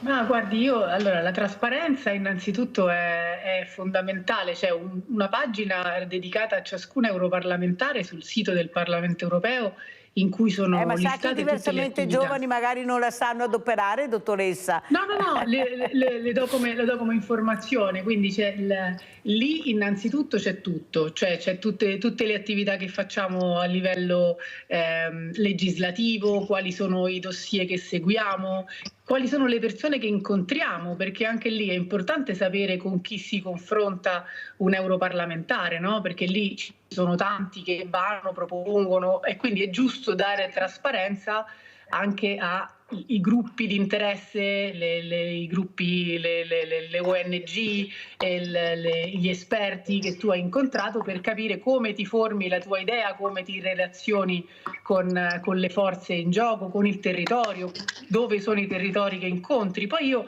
diciamo, sui social network, quindi su Facebook, su Instagram, insomma un po' tutti i social, cerco di raccontare, perché è vera questa cosa, che le persone magari ti eleggono e poi non sanno più niente di te. Io addirittura ho un gruppone di WhatsApp in cui tutti i giorni racconto: sono stata di qua, ho fatto quello, ho incontrato questo, stiamo facendo questa lettera, stiamo cercando di promuovere questa cosa. Iniziamo da adesso, dottoressa. Di cosa si occupa lei, così sappiamo anche a casa, sanno di quello che si occupa in Europa? Allora, in Europa io mi occupo soprattutto della conversione ecologica, quindi della trasformazione di tutte le attività economiche, sociali, dei trasporti, della produzione di energia, in modo che sia un modello pulito e sostenibile, un modello che appunto non aggravi le condizioni di salute delle persone nei territori, ma che invece diventi un elemento di sanità e di benessere diffuso. Quindi io mi occupo di energia pulita, mi occupo di efficienza energetica, cioè di come abbassare le bollette e di come rendere le nostre imprese e anche le nostre bollette, cioè le nostre imprese più competitive, nel senso di recuperare la possibilità di vendere a un prezzo più basso e quindi di essere competitive anche all'estero, perché purtroppo noi in Italia paghiamo la bolletta energetica più alta d'Europa. Quindi, e l'Europa paga la più alta rispetto alla Cina e agli Stati Uniti. Figuriamoci le nostre imprese che fatica fanno. Quindi una delle prime cose di cui mi sono occupata subito e di cui mi occuperò tantissimo è quella del costo dell'energia. E purtroppo il costo dell'energia dipende dal fatto che noi siamo ancora molto dipendenti dal gas. E il gas costa tantissimo in questo momento, è molto instabile sul mercato e tira su il prezzo dell'energia. Quindi io mi occupo anche di fonti rinnovabili, non solo perché sono più sicure, più sane, più salubri e non fanno ammalare il pianeta, ma perché abbassano le bollette. E questo è un fattore di giustizia sociale che ma per me è non è che siano da togliere anche delle voci, tutti questi noleggi che paghiamo da una vita, ma cosa costa un noleggio di un contatore? Cioè ci sono delle voci che sono veramente assurde, l'IVA ad esempio, possibile che non riusciamo a vedere che la bolletta cala, perché lei dice mi sto occupando, è vero, però in tutti questi anni cosa è stato fatto? Perché siamo arrivati a questo punto, l'ha detto lei, perché l'Italia paga di più degli Stati Uniti? Ecco, io non riesco a capire, possibile che non ci sia la possibilità di eliminare certe voci, dottoressa? Guardi, noi stiamo facendo proprio in Parlamento, sono tutti atti che si possono ritrovare, se vuole una volta facciamo una puntata speciale sull'energia e le racconto tutto nel dettaglio perché mi fa molto piacere. Noi in Parlamento stiamo facendo proprio un'operazione verità, cercando in tutti, abbiamo fatto interrogazioni parlamentari, ordini del giorno, richieste scritte, richieste tramite mezzo stampa, conferenze stampa, perché questo costo dell'energia nel nostro paese è veramente fuori controllo. Costa una volta e mezzo, il 30, il 40% in più rispetto ad altri paesi europei, no? Quindi c'è qualcosa che non va perché le regole che applichiamo sono le stesse. Quindi c'è qualcuno che sta facendo troppi soldi. Noi abbiamo dei gruppi molto importanti che producono e vendono l'energia, che hanno fatto delle semestrali, dei bilanci incredibili, hanno guadagnato tantissimi soldi, hanno fatto dei profitti altissimi. E nel frattempo le persone non arrivano a fine mese perché pagano le bollette troppo alte. È evidente che c'è qualcosa che non va, no? Sembra un Robin Hood impazzito. Robin Hood rubava ai ricchi per dare ai poveri. Qui in questo caso un Robin Hood impazzito che ruba ai poveri per dare ai ricchi e fare i ricchi sempre più ricchi e i poveri sempre più poveri. Però per riuscire a capire dov'è che si è inceppato questo meccanismo ci vuole un'operazione trasparenza. Noi stiamo chiedendo i numeri, stiamo chiedendo i dati e stiamo chiedendo soprattutto, abbiamo fatto una proposta molto importante, di proteggere quelli che vengono considerati i consumatori vulnerabili. Cioè consumatori che non hanno la possibilità di difendersi sul mercato libero, dove arrivano offerte che non si capiscono, i contratti sono difficili da leggere, ti telefonano, ti dicono ti faccio risparmiare io, invece poi ti trovi la bolletta al triplo del valore, no? Noi abbiamo fatto una proposta specifica proprio per tutelare questi clienti vulnerabili. Quindi ci stiamo lavorando veramente tanto. Perché speriamo, perché abbiamo delle bollette che veramente fanno impazzire. Dottoressa, c'è qualcosa che non gira. Io ho avuto anche le associazioni di consumatori, ma siamo proprio con le spalle al muro, ti truffano e se ne vanno. Questa è la verità e non hai neanche voce in capitolo. Raramente riesci ad aver ragione. Dottor Cauchi, cosa dice lei? Ecco, bollette impazzite, ma anche i costi per una visita. Abbiamo sentito Paola cosa ha detto. Nel privato trovi, ma sborsando tanti soldi, mentre nel pubblico è difficile. Allora com'è la situazione, dottore? Beh, la situazione la sappiamo tutti. Chiunque si acceda al servizio sanitario regionale con un'impegnativa emessa dal medico di medicina generale, dal medico di famiglia, si trova ad avere tempi biblici. E questo si torna sempre al solito discorso perché? Perché non ci sono specialisti, perché gli specialisti non sono stati formati, perché i reparti sono senza medici specialisti, ecco. Quindi si torna sempre al solito disegno. D'altronde poi se c'è tanta domanda poi l'offerta manca e la gente va a chiedere nel privato, questo è. Ma perché le visite costano così tanto, dottor Cauchi? Perché è quello che la gente, una visita 10 minuti e delle volte non hai neanche la diagnosi, prego.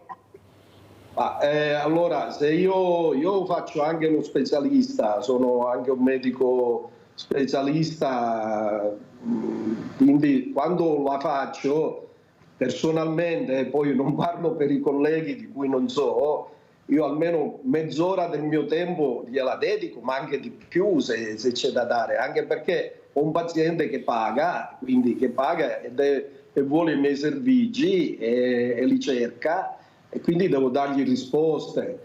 Se un collega viene pagato da 10 minuti del suo tempo, mi sembra, cioè, che faccia una bella figura non con il paziente, né con il paziente né con se stesso, ecco, perché se ti cerca, se ti paga, devi dare il massimo di te e del tuo tempo. Però lei, dottor Cauchi, ha detto anche una cosa importante: i medici ci sono, bisogna vedere però dove ci sono i medici. Ecco, e come mai nel privato si trova subito e nel pubblico no? Ecco, è una solo questione di costi o anche di passione, come diceva Paola? Cioè che io sono un vecchio medico, quindi ho iniziato a farlo per passione e lo continuo a fare anche per quello. Diciamo che nel privato chi può farlo in termini dove è permesso farlo. Allora, chi lavora nelle strutture ospedaliere può fare attività intramenia, quindi dentro l'ospedale con la struttura ospedaliera, e questo perché? Perché molte volte, ma non lo dico per cosa, perché uno, come ho detto prima, la gente ha tempi biblici per accedere al servizio sanitario regionale, e due, perché magari cercano risposte qualificanti di un collega che poi magari li segua nel percorso ospedaliero. Molto quindi... chiaro, dottore. Devo correre perché siamo quasi in chiusura, devo far intervenire anche la dottoressa Corrado su un tema che ci sta molto a cuore, anche se non è un tema del quale si occupa, però può essere in aiuto, perché noi stiamo facendo una raccolta di firme per l'airbag obbligatorio ai motociclisti, dottoressa Corrado, e vorremmo arrivare proprio in Parlamento europeo, in Europarlamento, per vedere se riusciamo ad avere questa possibilità. Stiamo raccogliendo i firmi con le associazioni nazionali familiari vittime della strada in tutta Italia, perché vorremmo questo. Andiamo a vedere.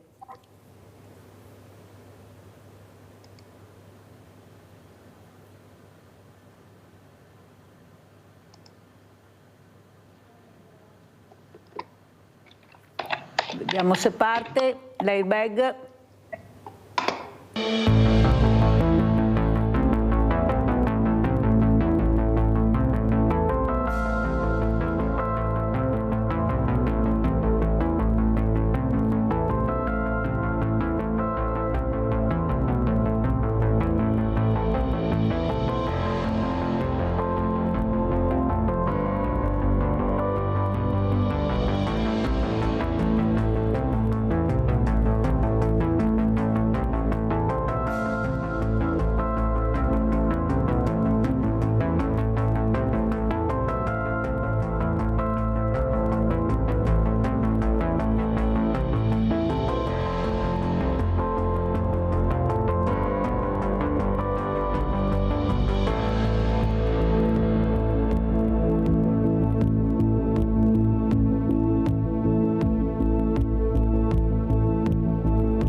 Vede, dottoressa Corrado, il problema è che sono morti troppe persone, troppi ragazzi, eppure la tecnologia potrebbe aiutare, ma costa, tutto costa purtroppo, però se se ne vendono molti automaticamente cala anche il prezzo. E soprattutto questa raccolta firme che porteremo in Europa, perché in Italia abbiamo visto il codice della strada, il nuovo codice della strada, questa cosa non interessa, almeno così diceva la Presidente dei familiari vittime della strada nazionale, la dottoressa Cassaniti, che avrò ospite domani mattina, ecco, abbiamo raccolto più di 55.000 firme con questo cartello, però sembra che qualcuno interessa. Allora vogliamo arrivare in Europa. Cosa ne pensa, dottoressa Corrado? Ce la potremmo fare anche al vostro aiuto?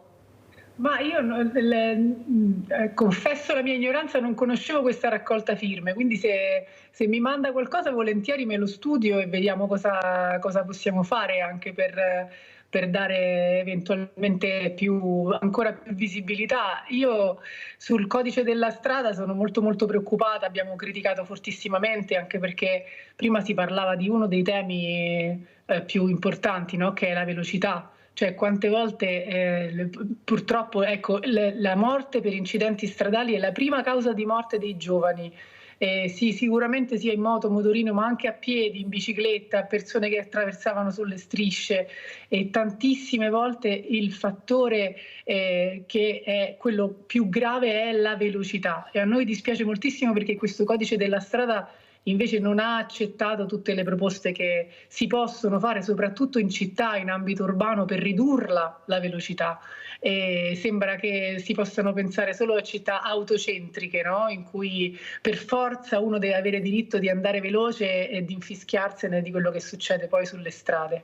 Anche in questi giorni però visto vede, dottoressa, volte... il problema è che siamo in un paese, specialmente l'Italia, che se non metti l'obbligatorietà non si va da nessuna parte, perché siamo così, non c'è niente da fare, solo se ci obbligano, e anche con fatica. Basta vedere anche le cinture nelle macchine posteriori, pochissime se le mettono. Noi vogliamo, visto che c'è questa tecnologia che possiamo salvare tante vite umane, ecco, che anche l'Europa dia un colpo, visto che siete ancora forti. Io spero che questo colpo arrivi, perché sono tutti anche genitori che hanno perso i loro figli, che stanno facendo questo, sono delle mamme, dottoressa, che io le presenterò. Stiamo cercando di portare avanti tutti assieme, nonostante questi lutti terribili, si stanno rimboccando le maniche, raccogliendo le firme per aiutare altre famiglie, che non succeda più questo. Ecco l'aiuto che vogliamo, l'obbligatorietà per questo mezzo, per questo strumento. Sono delle cinture che il motociclista può mettere, ma salva la vita. Ma possibile che sia più importante il business che la vita? Perché lei parlava anche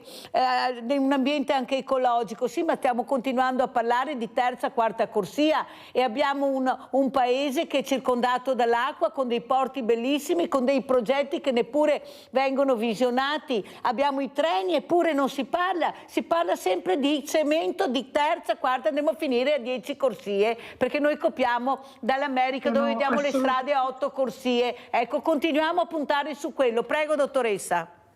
No, sono assolutamente d'accordo. Tra l'altro, appunto, i mezzi pubblici bisognerebbe potenziare, che sono quelli veramente alla portata di tutti e di tutte le tasche. Città sicure, mezzi pubblici. Andare piano in città non significa perdere chissà quanto tempo, perché tanto ci sono gli incroci, c'è il traffico, nessuno va mediamente a una velocità elevata, ma il punto è che se tu puoi accelerare fino anche solo 50 all'ora, che sembra poco, ma sai qual è la differenza fra 30 all'ora e 50 all'ora? È che se tu prendi un pedone a 50 all'ora, 9 su 10 lo ammazzi. Se lo prendi a 30 all'ora è il contrario, 9 volte su 10 resta vivo, perché quella differenza di velocità è fondamentale. Allora dico io, non basterebbe questo è anche a costo zero, no? E invece nel codice della strada addirittura avversano gli enti locali che vogliono mettere delle aree delle città a 30 all'ora, magari quelle intorno alle scuole, magari quelle dove ci sono più passaggi di pedoni. Ecco, non si vuole fare nemmeno questo, perché ha ragione lei, si vogliono pensare a città con le autostrade in mezzo, dove la fanno da pedrone le auto, che tra l'altro sono quelle pure che inquinano, che fanno ingolfare le nostre strade, le nostre città, che ci fanno perdere un sacco di tempo di qualità. Ecco, io sogno, e il mio impegno è molto concreto, non è solo a livello del sogno, delle città e dei collegamenti fra città in cui avere un'auto sia proprio l'ultimo dei nostri pensieri, perché io vorrei mezzi accessibili, a basso prezzo, efficienti, e guardi che è possibile, in tanti posti sta succedendo, solo che noi continuiamo a investire nelle cose sbagliate, e in questo caso è ancora più grave perché il danno collaterale che viene pensato come vabbè, il prezzo da pagare per questo modello di sviluppo è un prezzo insopportabile e intollerabile di vite umane. Quindi su questa battaglia noi ci siamo e ci saremo. Come ci saluta, dottoressa Corrado? Che auguri di buone feste vuole fare alle persone che la stanno ascoltando? Ma io auguro a tutti quelli che hanno degli affetti vicino di poterseli godere per qualche ora in più, per qualche giorno in più, quindi di farsi coccolare, diciamo, dall'affetto, che è sempre la cura migliore per qualsiasi problema. E un abbraccio particolare invece a chi magari in questo momento non ha serenità o non ha affetti, e le feste in questi momenti sono più difficili da passare in serenità, ecco. Quindi un abbraccio ancora più forte a chi si sente un po' più acciaccato del solito proprio durante le feste. Sentiamo anche come ci saluta il dottor Salvatore Cauchi, Sindacato Medici Italiani. Salutiamo la dottoressa Corrado, sentiamo come ci saluta il dottor Cauchi. Che auguri vuole fare? Io auguro un 2025 un po' più efficiente dal punto di vista e più attenzione dal punto di vista della regione verso la sanità e verso i più deboli, verso la cronicità e verso la gente, i pazienti anziani soli a casa che soffrono, che abbiano più conforto sia sociale che sanitario. Grazie al dottor Salvatore Cauchi, grazie alla dottoressa Annalisa Corrado, europarlamentare Partito Democratico, di essere stati con noi. Ci faremo sentire, dottoressa, per portare avanti questa battaglia che stanno facendo i familiari delle vittime della strada e non solo. Grazie, pubblicità.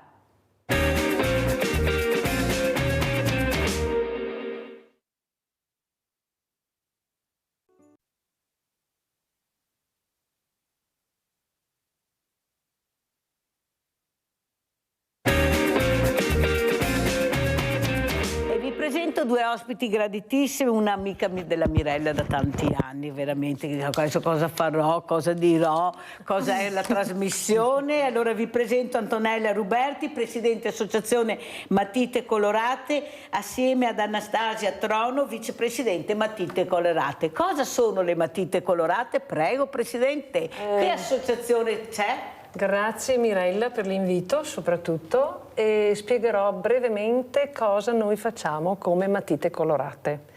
Allora, le Matite Colorate sono un'associazione nata 2 anni fa, abbiamo da poco fatto il secondo compleanno, il 13 dicembre siamo nati, il giorno di Santa Lucia, ed è nata questa associazione con l'obiettivo di aiutare i bambini, i minori, in maniera tale che tutti abbiano gli stessi strumenti necessari per una loro buona crescita. È formata da 50 soci e volontari che con passione e creatività, tenacia e costanza, condita con generosità d'animo, cercano di migliorare il tessuto sociale fornendo maggiori e migliori interazioni tra membri delle comunità, coinvolgendoli nell'aiuto del prossimo dove c'è bisogno.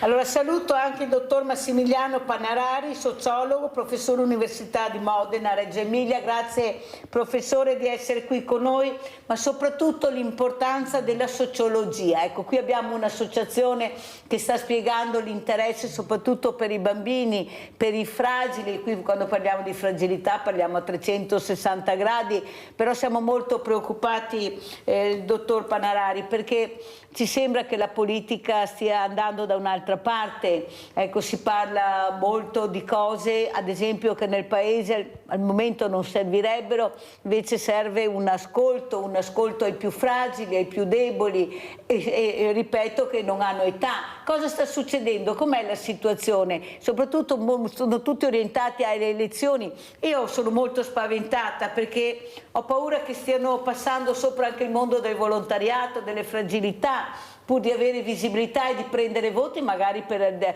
arrivare alle regionali o alle europee. Com'è la situazione, dottor Panarari? Buongiorno, molte grazie per l'invito. Era molto interessante ascoltare il lavoro e il racconto del rappresentante dell'associazione che lei ha invitato poco fa.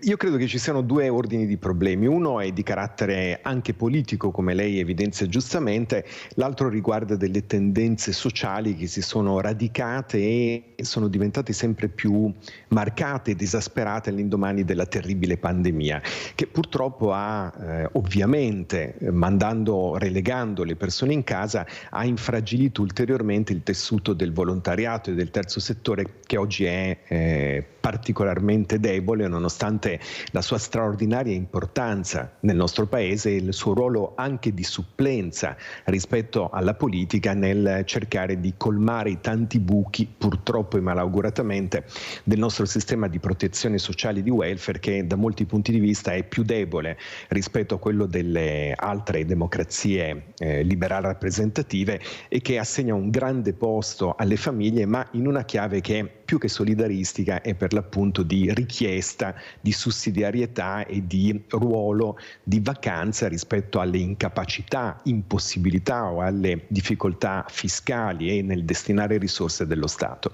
Ecco, rispetto a questo, purtroppo, di nuovo lei lo evidenziava, a volte si pensa al volontariato, all'associazionismo come ad un cumulo di voti, ad un tesoretto di voti da blandire, da cercare di sedurre, al quale fare promesse che a volte poi non vengono mantenute, mentre avremmo un grandissimo bisogno di stimolare quello che gli economisti giustamente chiamano il capitale sociale e che sta vivendo in questa fase difficilissima non soltanto del nostro paese ma dell'Europa in generale un momento di grande difficoltà. Senza volontariato e senza associazionismo l'Italia si trova molto più debole, molto più in difficoltà, ha bisogno del lavoro meritorio e del lavoro disinteressato delle tante persone che decidono di dedicare una parte del loro tempo al sostegno nei confronti degli altri o nei confronti dell'ambiente, nei confronti della società e della comunità nell'accezione più larga, e che avrebbe bisogno di ridefinire appunto i suoi rapporti con le istituzioni, perché troppo spesso ultimamente si tende a scaricare nuovamente sul volontariato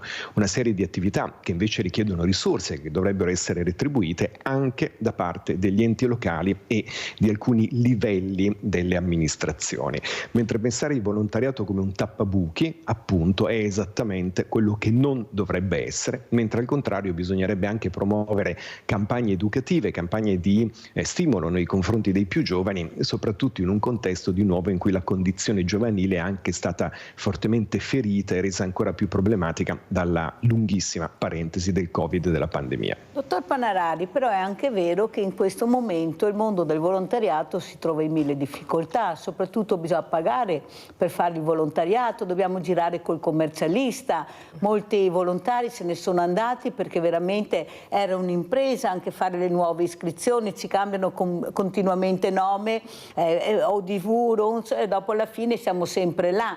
Perché si colpisce il mondo del volontariato che nella pandemia ha dimostrato l'importanza, è quello che ha rischiato anche la vita, eravamo noi che andavamo nelle case a portare questa borsa per vedere come stavano le persone, eppure si continua a colpire il 5 per 1000 che deve ancora arrivare, eppure ce l'hanno in saccoccia da un bel tempo, se lo girano, se lo godono, ma sono soldi che gli italiani, i cittadini danno per il mondo del volontariato. Ma cosa sta succedendo? Eppure sanno che colpiscono quello che è veramente la forza vitale del paese, che l'ha detto anche lei, dottore. Qui c'è un grande paradosso molto italiano, ovvero l'avvitarsi di una serie di problematiche che non sono mai state non solo risolte ma neppure affrontate nel modo dovuto per tante ragioni, e che quando si saldano costruiscono una sorta di tempesta perfetta.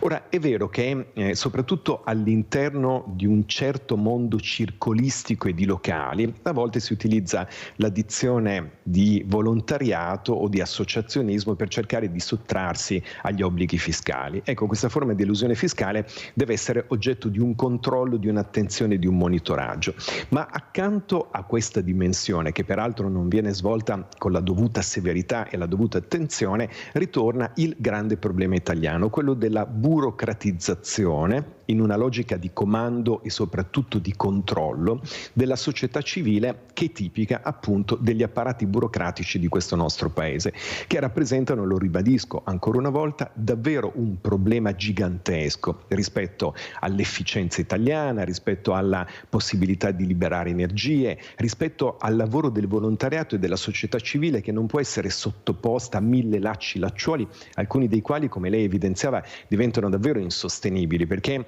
una regolamentazione così occhiuta, così non voglio dire scrupolosa perché non è l'aggettivo giusto, ma così ossessiva nei confronti di chi sceglie appunto di dedicare parte del proprio tempo libero, consacrandola al sostegno e al supporto degli altri, non ha alcun senso.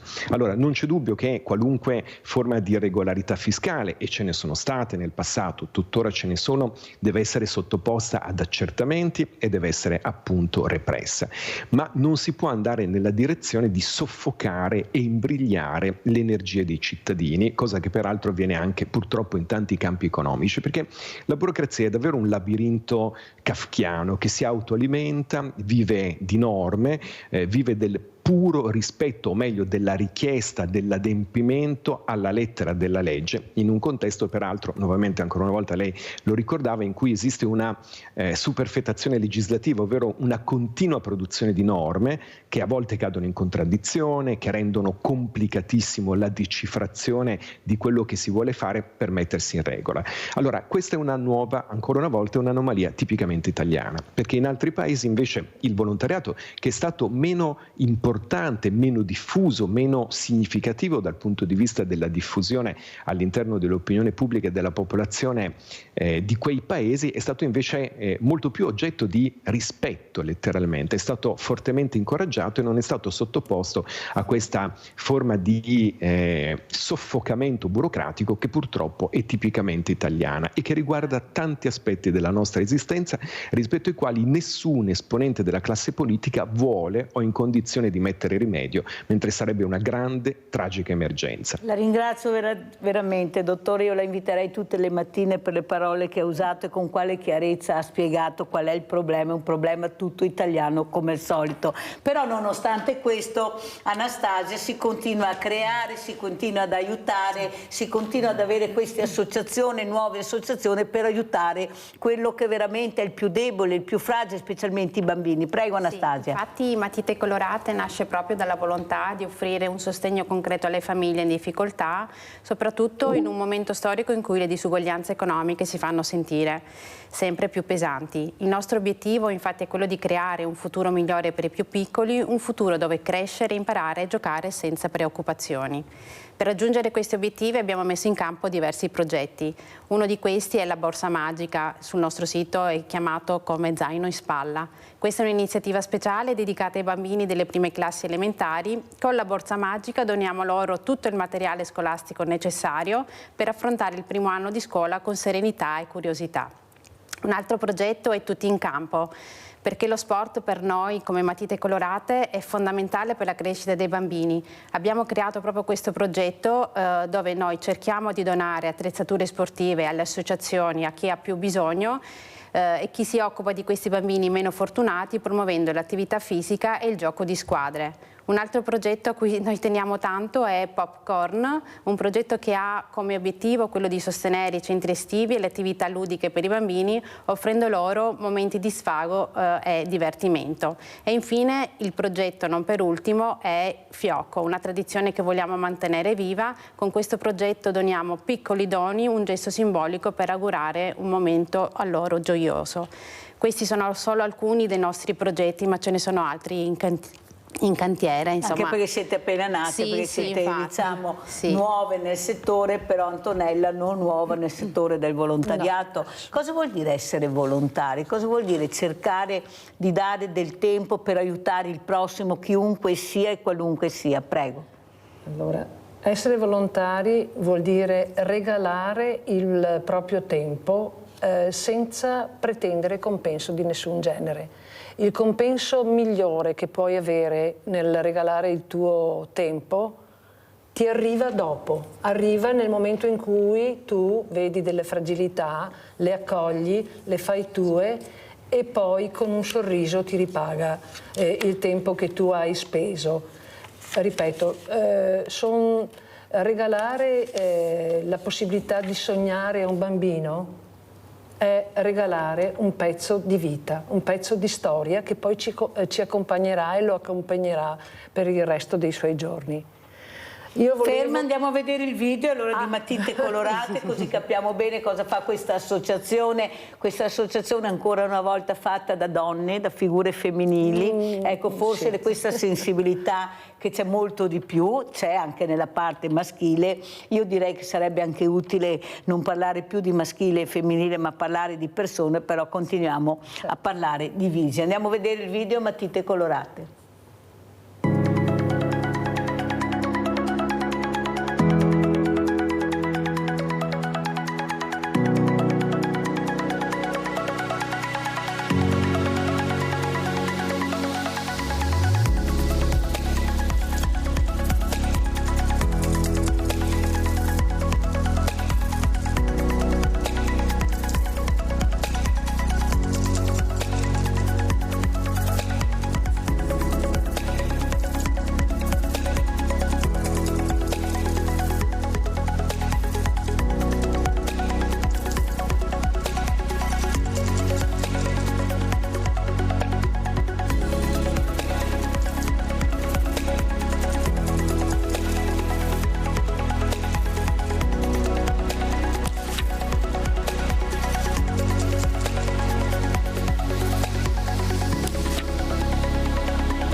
gonfiole. Allora, veramente complimenti per questo video, Antonella, però vorrei sentire anche Anastasia Trono, vicepresidente Matite Colorate, l'importanza di credere nell'obiettivo che è quello di aiutare, mettersi in prima linea, e non è facile, un momento anche terribile, sono pochi soldi che girano anche nelle famiglie, e soprattutto bisogna anche fidarsi, perché è facile anche con le truffe, vediamo, bisogna essere seri e soprattutto far capire la trasparenza che è fondamentale al cittadino. Prego Anastasia. Il nostro obiettivo, qualsiasi cosa noi raccogliamo, facciamo, è giusto che i nostri sostenitori abbiano la trasparenza, e quindi che tutto quello che ci viene donato viene poi utilizzato per uno scopo comune, che è quello di aiutare i bambini in difficoltà.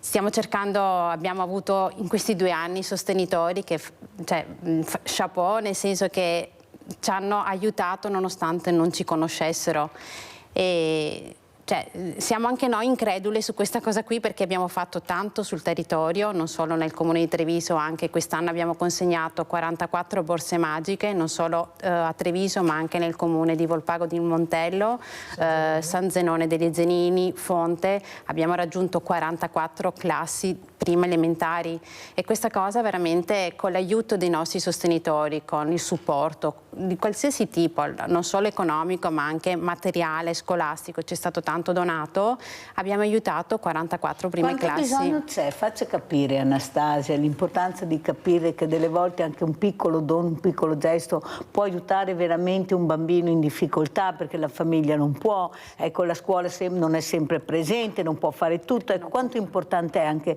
per un bambino, una famiglia, avere questo supporto? È importante perché noi moriamo alla uguaglianza, non vogliamo rendere i bambini disuguali, perché nel mondo purtroppo c'è tanta disuguaglianza. Vogliamo vogliamo fare in modo che tutti i bambini siano uguali nell'ambito scolastico, nell'ambito sportivo, in qualsiasi ambito della loro vita.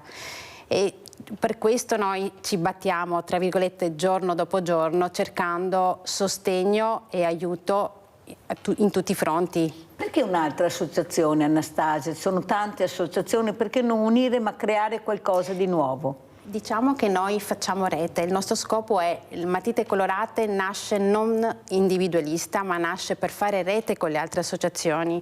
Proprio per questo abbiamo fatto un accordo con la Caritas, sostenendo anche i loro 14 dopo scuola, le suore Dorotee, stiamo aiutando anche loro, perché anche loro fanno dopo scuola. Sant'Egidio quest'estate le abbiamo aiutato fornendo 500 merendine per il loro GREST. Matite Colorate non è da sola, Matite Colorate vuole essere assieme agli altri per fare rete con gli altri, così facendo aiutiamo più bambini e più bisogni riusciamo a coprire. Però per aiutare, Antonella, bisogna avere anche una sede, avere anche la possibilità di ritrovarsi, di creare, di sviluppare quello che è l'obiettivo, che è un obiettivo importante. Prego Antonella. Allora, il 2025, questo sarebbe il nostro sogno, quella di riuscire finalmente a individuare una sede, perché è ovvio, senza spazi non possiamo andare da nessuna parte, per cui questo spazio diventerebbe un punto di riferimento per i volontari, per i sostenitori,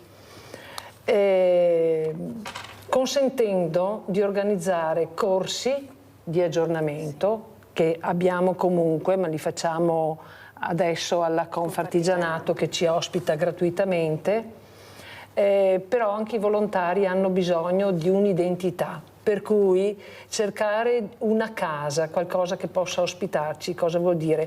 Fare famiglia e creare rete. I nostri volontari lo vogliono, noi lo vogliamo, ma per poter ampliare quelli che sono i nostri progetti, noi vogliamo arrivare non alle 44 borse magiche, bensì in tutto il territorio trevigiano, mi sembra siano 27 i comuni, e arrivare dappertutto. Sappiamo che questi bisogni ci sono molteplici, sono tantissimi. Oltretutto l'anno scorso abbiamo aiutato 1090 bambini. Quest'anno arriveremo circa a un 2000 bambini. Sentite? Però possiamo arrivare oltre. Ad esempio adesso cosa abbiamo fatto? Ovviamente chiedo aiuto a voi che ci state ascoltando per una sede. Noi non vogliamo sperperare i vostri soldi, per cui vorremmo qualcosa possibilmente anche di gratuito, perché i soldi che arrivano da voi noi li stiamo investendo nelle fragilità.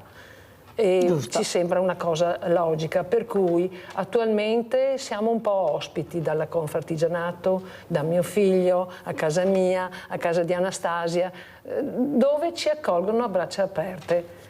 E a noi va bene anche così, però è ovvio che nel momento in cui l'azienda ci chiede dei gadget abbiamo bisogno di spazi. E gli spazi non si inventano, anche se quest'anno abbiamo fatto del nostro meglio, abbiamo inventato anche gli spazi. Per cui chiedo veramente di cuore, aiutateci perché in questa maniera aiutiamo anche gli altri. Anastasia, cosa vuol dire diventare volontaria per un progetto importante, però essere poco ascoltati? Che giustamente Antonella Ruberti sta spiegando il problema qual è, avere anche una sede, essere riconoscibili, sapere che è un punto di riferimento importante. Eppure la mia rabbia, Anastasia, è che abbiamo tante sedi dove potrebbero veramente dare spazio a queste associazioni. Io mi ricordo di Villa Margherita, dove ho raggruppato tutte, siamo in 50 associazioni, non una. Ecco, e all'improvviso qualcuno ha dato fastidio a questo volontariato e ha chiuso tutto, ma noi siamo fiduciosi. Il problema è che non si riesce a capire dove si voglia andare a parare, perché poi ci ritroviamo con questi bambini che diventano ragazzi, che stanno diventando adulti, però con percorsi sbagliati. E il percorso sbagliato è dovuto perché non riesce ad arrivare a fare prevenzione, aiutando anche, ecco, insegnandogli anche quello che è un percorso anche educativo, che è molto importante, quello che state facendo voi con questi corsi. Prego, Anastasia. Sì, infatti noi siamo nati anche con lo scopo di aiutare anche i genitori, il tessuto sociale, affinché certe cose vengano sensibilizzate. Infatti quest'anno, grazie alla dottoressa Breda, che è stata la prima nostra sostenitrice, abbiamo fatto non solo lei gratuitamente come professionista ha dato del suo, quindi ha messo in campo dei corsi di volontariato per noi stessi, anche per il modo in cui ci possiamo approcciare al mondo esterno, per farci rendere credibili, anche se siamo credibili, però visto che c'è tanta diffidenza, diciamo che non è facile questa cosa qui.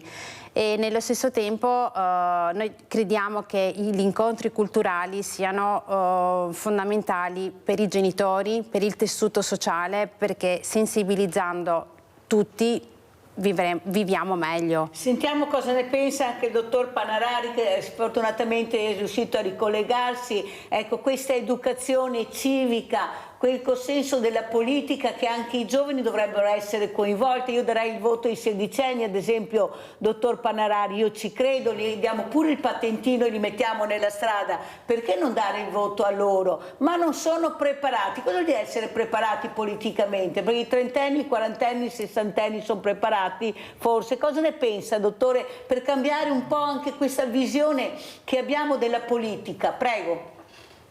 Il voto ai sedicenni è un tema molto discusso, nel senso che io credo che sarebbe opportuno, ricorrendo proprio alle parole della signora che mi ha preceduto, intensificare i corsi di formazione, corsi che consentano la partecipazione delle persone e che le introducano all'interno di un percorso di formazione. È per questo che lei ricorreva alla parola educazione civica. Avremmo davvero bisogno di potenziare molto all'interno delle scuole il tema dell'educazione civica, naturalmente ripensandole in una chiave che sia in grado di sintonizzarsi con i bisogni, le attese, anche con la modalità di pensare che è sicuramente differente a causa innanzitutto della digitalizzazione delle generazioni più giovani.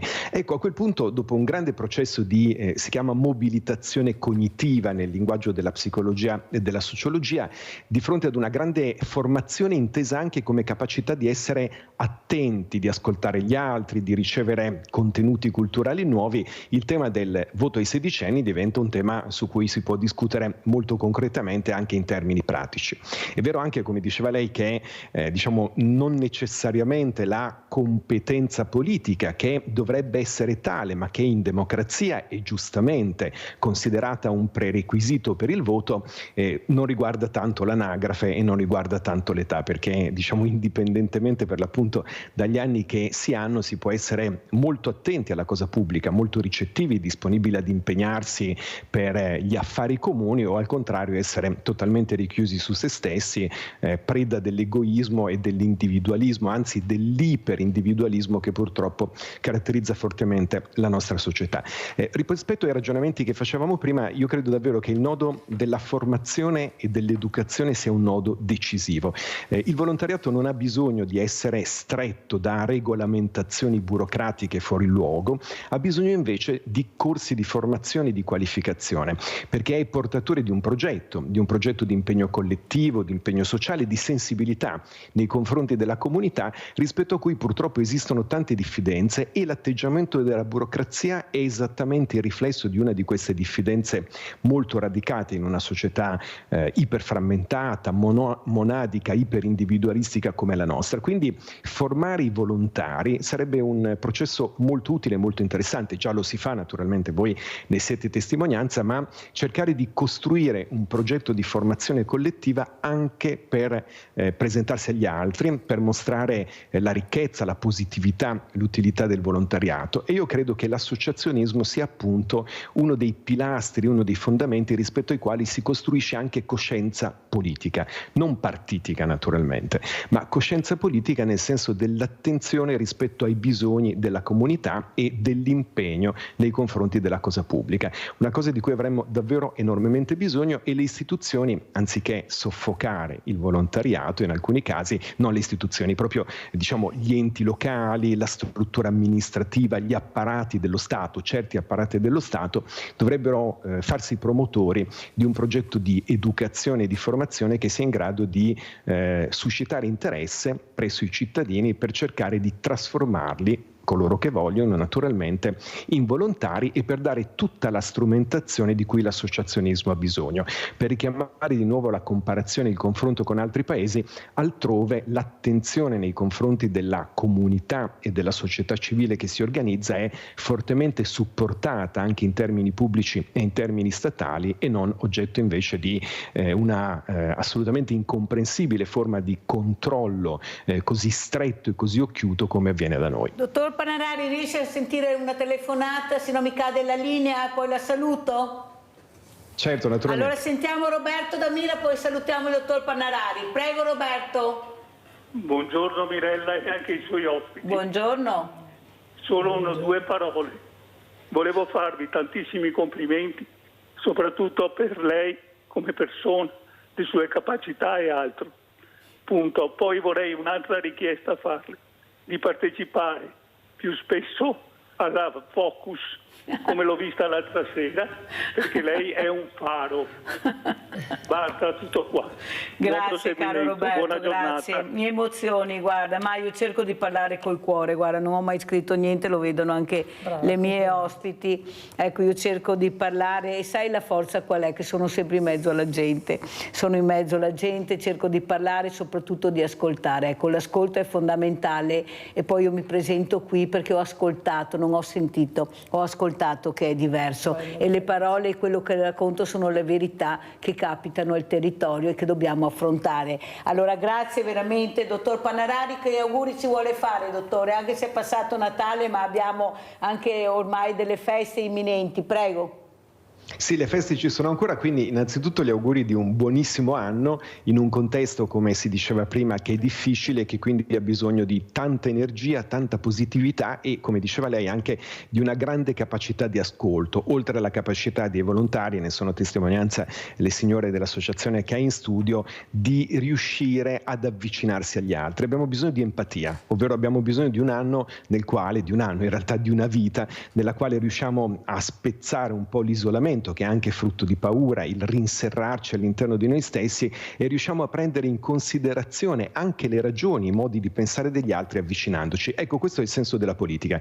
Troppo spesso in questo paese si è condannato il cercare dei punti di compromesso come inciucio. No, noi abbiamo bisogno davvero di riuscire ad essere più aperti alle ragioni degli altri, magari anche per contestarle, continuando a non essere d'accordo, ma ascoltandoli, come diceva lei, e cercando per l'appunto, se non di immedesimarci, quantomeno di dare il riconoscimento della dignità altrui. Del resto questo è il senso del volontariato e in realtà è anche davvero il senso della politica. Quindi auguri di maggiore empatia a tutte e a tutti quanti e naturalmente nella misura del possibile di felicità e di realizzazione delle cose a cui teniamo. Grazie veramente, grazie al dottor Massimiliano Panarari, sociologo, di essere stato con noi. Io sono sicura, dottor Panarari, che non è la politica o i giovani lontani dalla politica, è la politica che non li ascolta, perché loro hanno le idee chiare su quello che vorrebbero, non vorrebbero le guerre, un ambiente più pulito, loro si battono per questo. Sono gli unici che scendono in piazza anche per noi, per l'ambiente, sono gli unici, io non ne vedo altri, perciò evviva i giovani e il futuro è nelle loro mani e se lo stanno guadagnando con un sudore enorme purtroppo. Grazie dottore, buone feste anche a lei. Antonella, grazie, cosa vuoi feste. dire dopo aver Posso sentito? aggiungere Prego. soltanto una cosa. Noi, Matite Colorate, per poter costruire vogliamo costruire progetti condivisi, rafforzare la rete sociale e solidale e favorire l'inclusione sociale sul territorio. Con questa prospettiva intendiamo crescere rispettando rispettando i bisogni della comunità, per cui per prima i bambini. Noi bambini dai 0 ai 14 anni, è ovvio che se ne hanno anche 15 va bene lo stesso, però bambini che saranno il nostro domani, per cui si cresce dai 0 per diventare adulti. Se riusciamo a mettere delle basi concrete, sincere nei nostri bambini, riusciamo a far crescere uomini sinceri. Per cui io vi ringrazio per avermi ascoltato. Mi dispiace, sono molto emozionata, è una mia caratteristica. Ho sempre detto, riesco meglio a scrivere che a espormi. Però vi ringrazio per averlo fatto, per avermi ascoltato. Io so che da qualche parte sono arrivata. Grazie. Io sono convinta invece che ti sei espressa benissimo e a casa l'hanno capito bene, perciò oltre a scrivere ti esprimi molto bene, anche con una pacatezza ma una determinazione importante, perché credi nell'obiettivo che hai creato, perché ricordiamo che è questo l'obiettivo, è aiutare le fragilità. Allora sentiamo anche Anastasia come ci saluta. Se volete anche voi fare la differenza, vi invitiamo ad unirvi a noi. Potete diventare volontari, fare una donazione o semplicemente diffondere la parola che Matite Colorate oggi c'è e vi aiuterà, cercherà di aiutare più bambini possibilmente nel modo migliore, per un futuro migliore. Ecco, per coinvolgere le famiglie, soprattutto anche diversamente giovani, sono tanti nonni che potrebbero essere d'aiuto, però bisogna andarli a prendere, eppure abbiamo un mondo del volontariato che potrebbe fare questo, ecco, unire di più anche il mondo del volontariato per riuscire ad arrivare anche a loro, perché possono dare ancora molto. Una volta avevamo i nonni in casa, adesso è una fortuna chi ce l'ha, molti sono nelle RSA, potrebbero essere ancora coinvolti. Cosa dice Anastasia? Sì, no, ma infatti è proprio quello, noi vogliamo coinvolgere tutti per raggiungere più bambini possibile, più realtà possibili. Questo è il nostro obiettivo ed è nato proprio così Matite Colorate. Questo nome, Antonella, da dove nasce? Ecco, qual è l'idea? È stato proprio un parto nel vero senso della parola. Allora ci siamo incontrate un giorno a casa mia, nella mia taverna, eravamo io e poche altre persone, Anastasia era con noi e abbiamo cominciato, ovviamente il nostro era già un sogno ben definito, però dovevamo dare un nome a questa realtà e abbiamo cominciato, abbiamo scritto 1000 nomi, vero? Ed erano rimasti 5 i nomi dopo aver tolto il superfluo che ci piacevano di più. E l'abbiamo messo ai voti. Matite Colorate ci rappresenta perché ognuno di noi ha un colore diverso, ognuno di noi può dare qualcosa di diverso e cambiare colore, parliamo anche di colore della pelle, per cui il colore dà luce, crea luci e crea ombre il colore, per cui abbiamo pensato a Matite Colorate come spirito della nostra associazione, però abbiamo mantenuto i nostri 4 progetti, Popcorn, perché abbiamo pensato al mais che scoppia, veloce che dà perché la siamo vita. in chiusura. Fiocco, le feste della tradizione, zaino in spalla perché ci vediamo con lo zaino in spalla tutti i giorni. Vai. E tutti in campo. Siamo tutti in campo sempre, ragazzi. Grazie, grazie Antonella Ruberti, grazie Anastasia Trono, matite colorate, le matite che non potremo dare a questo bambino, a questi bambini che non ci sono più per colpa di qualche mente malata che non si accontenta mai, e noi lo accompagneremo con questa musica bellissima suonata dall'orchestra Un Dono, che è un'orchestra veneta bellissima, e diciamo ciao a questi bambini.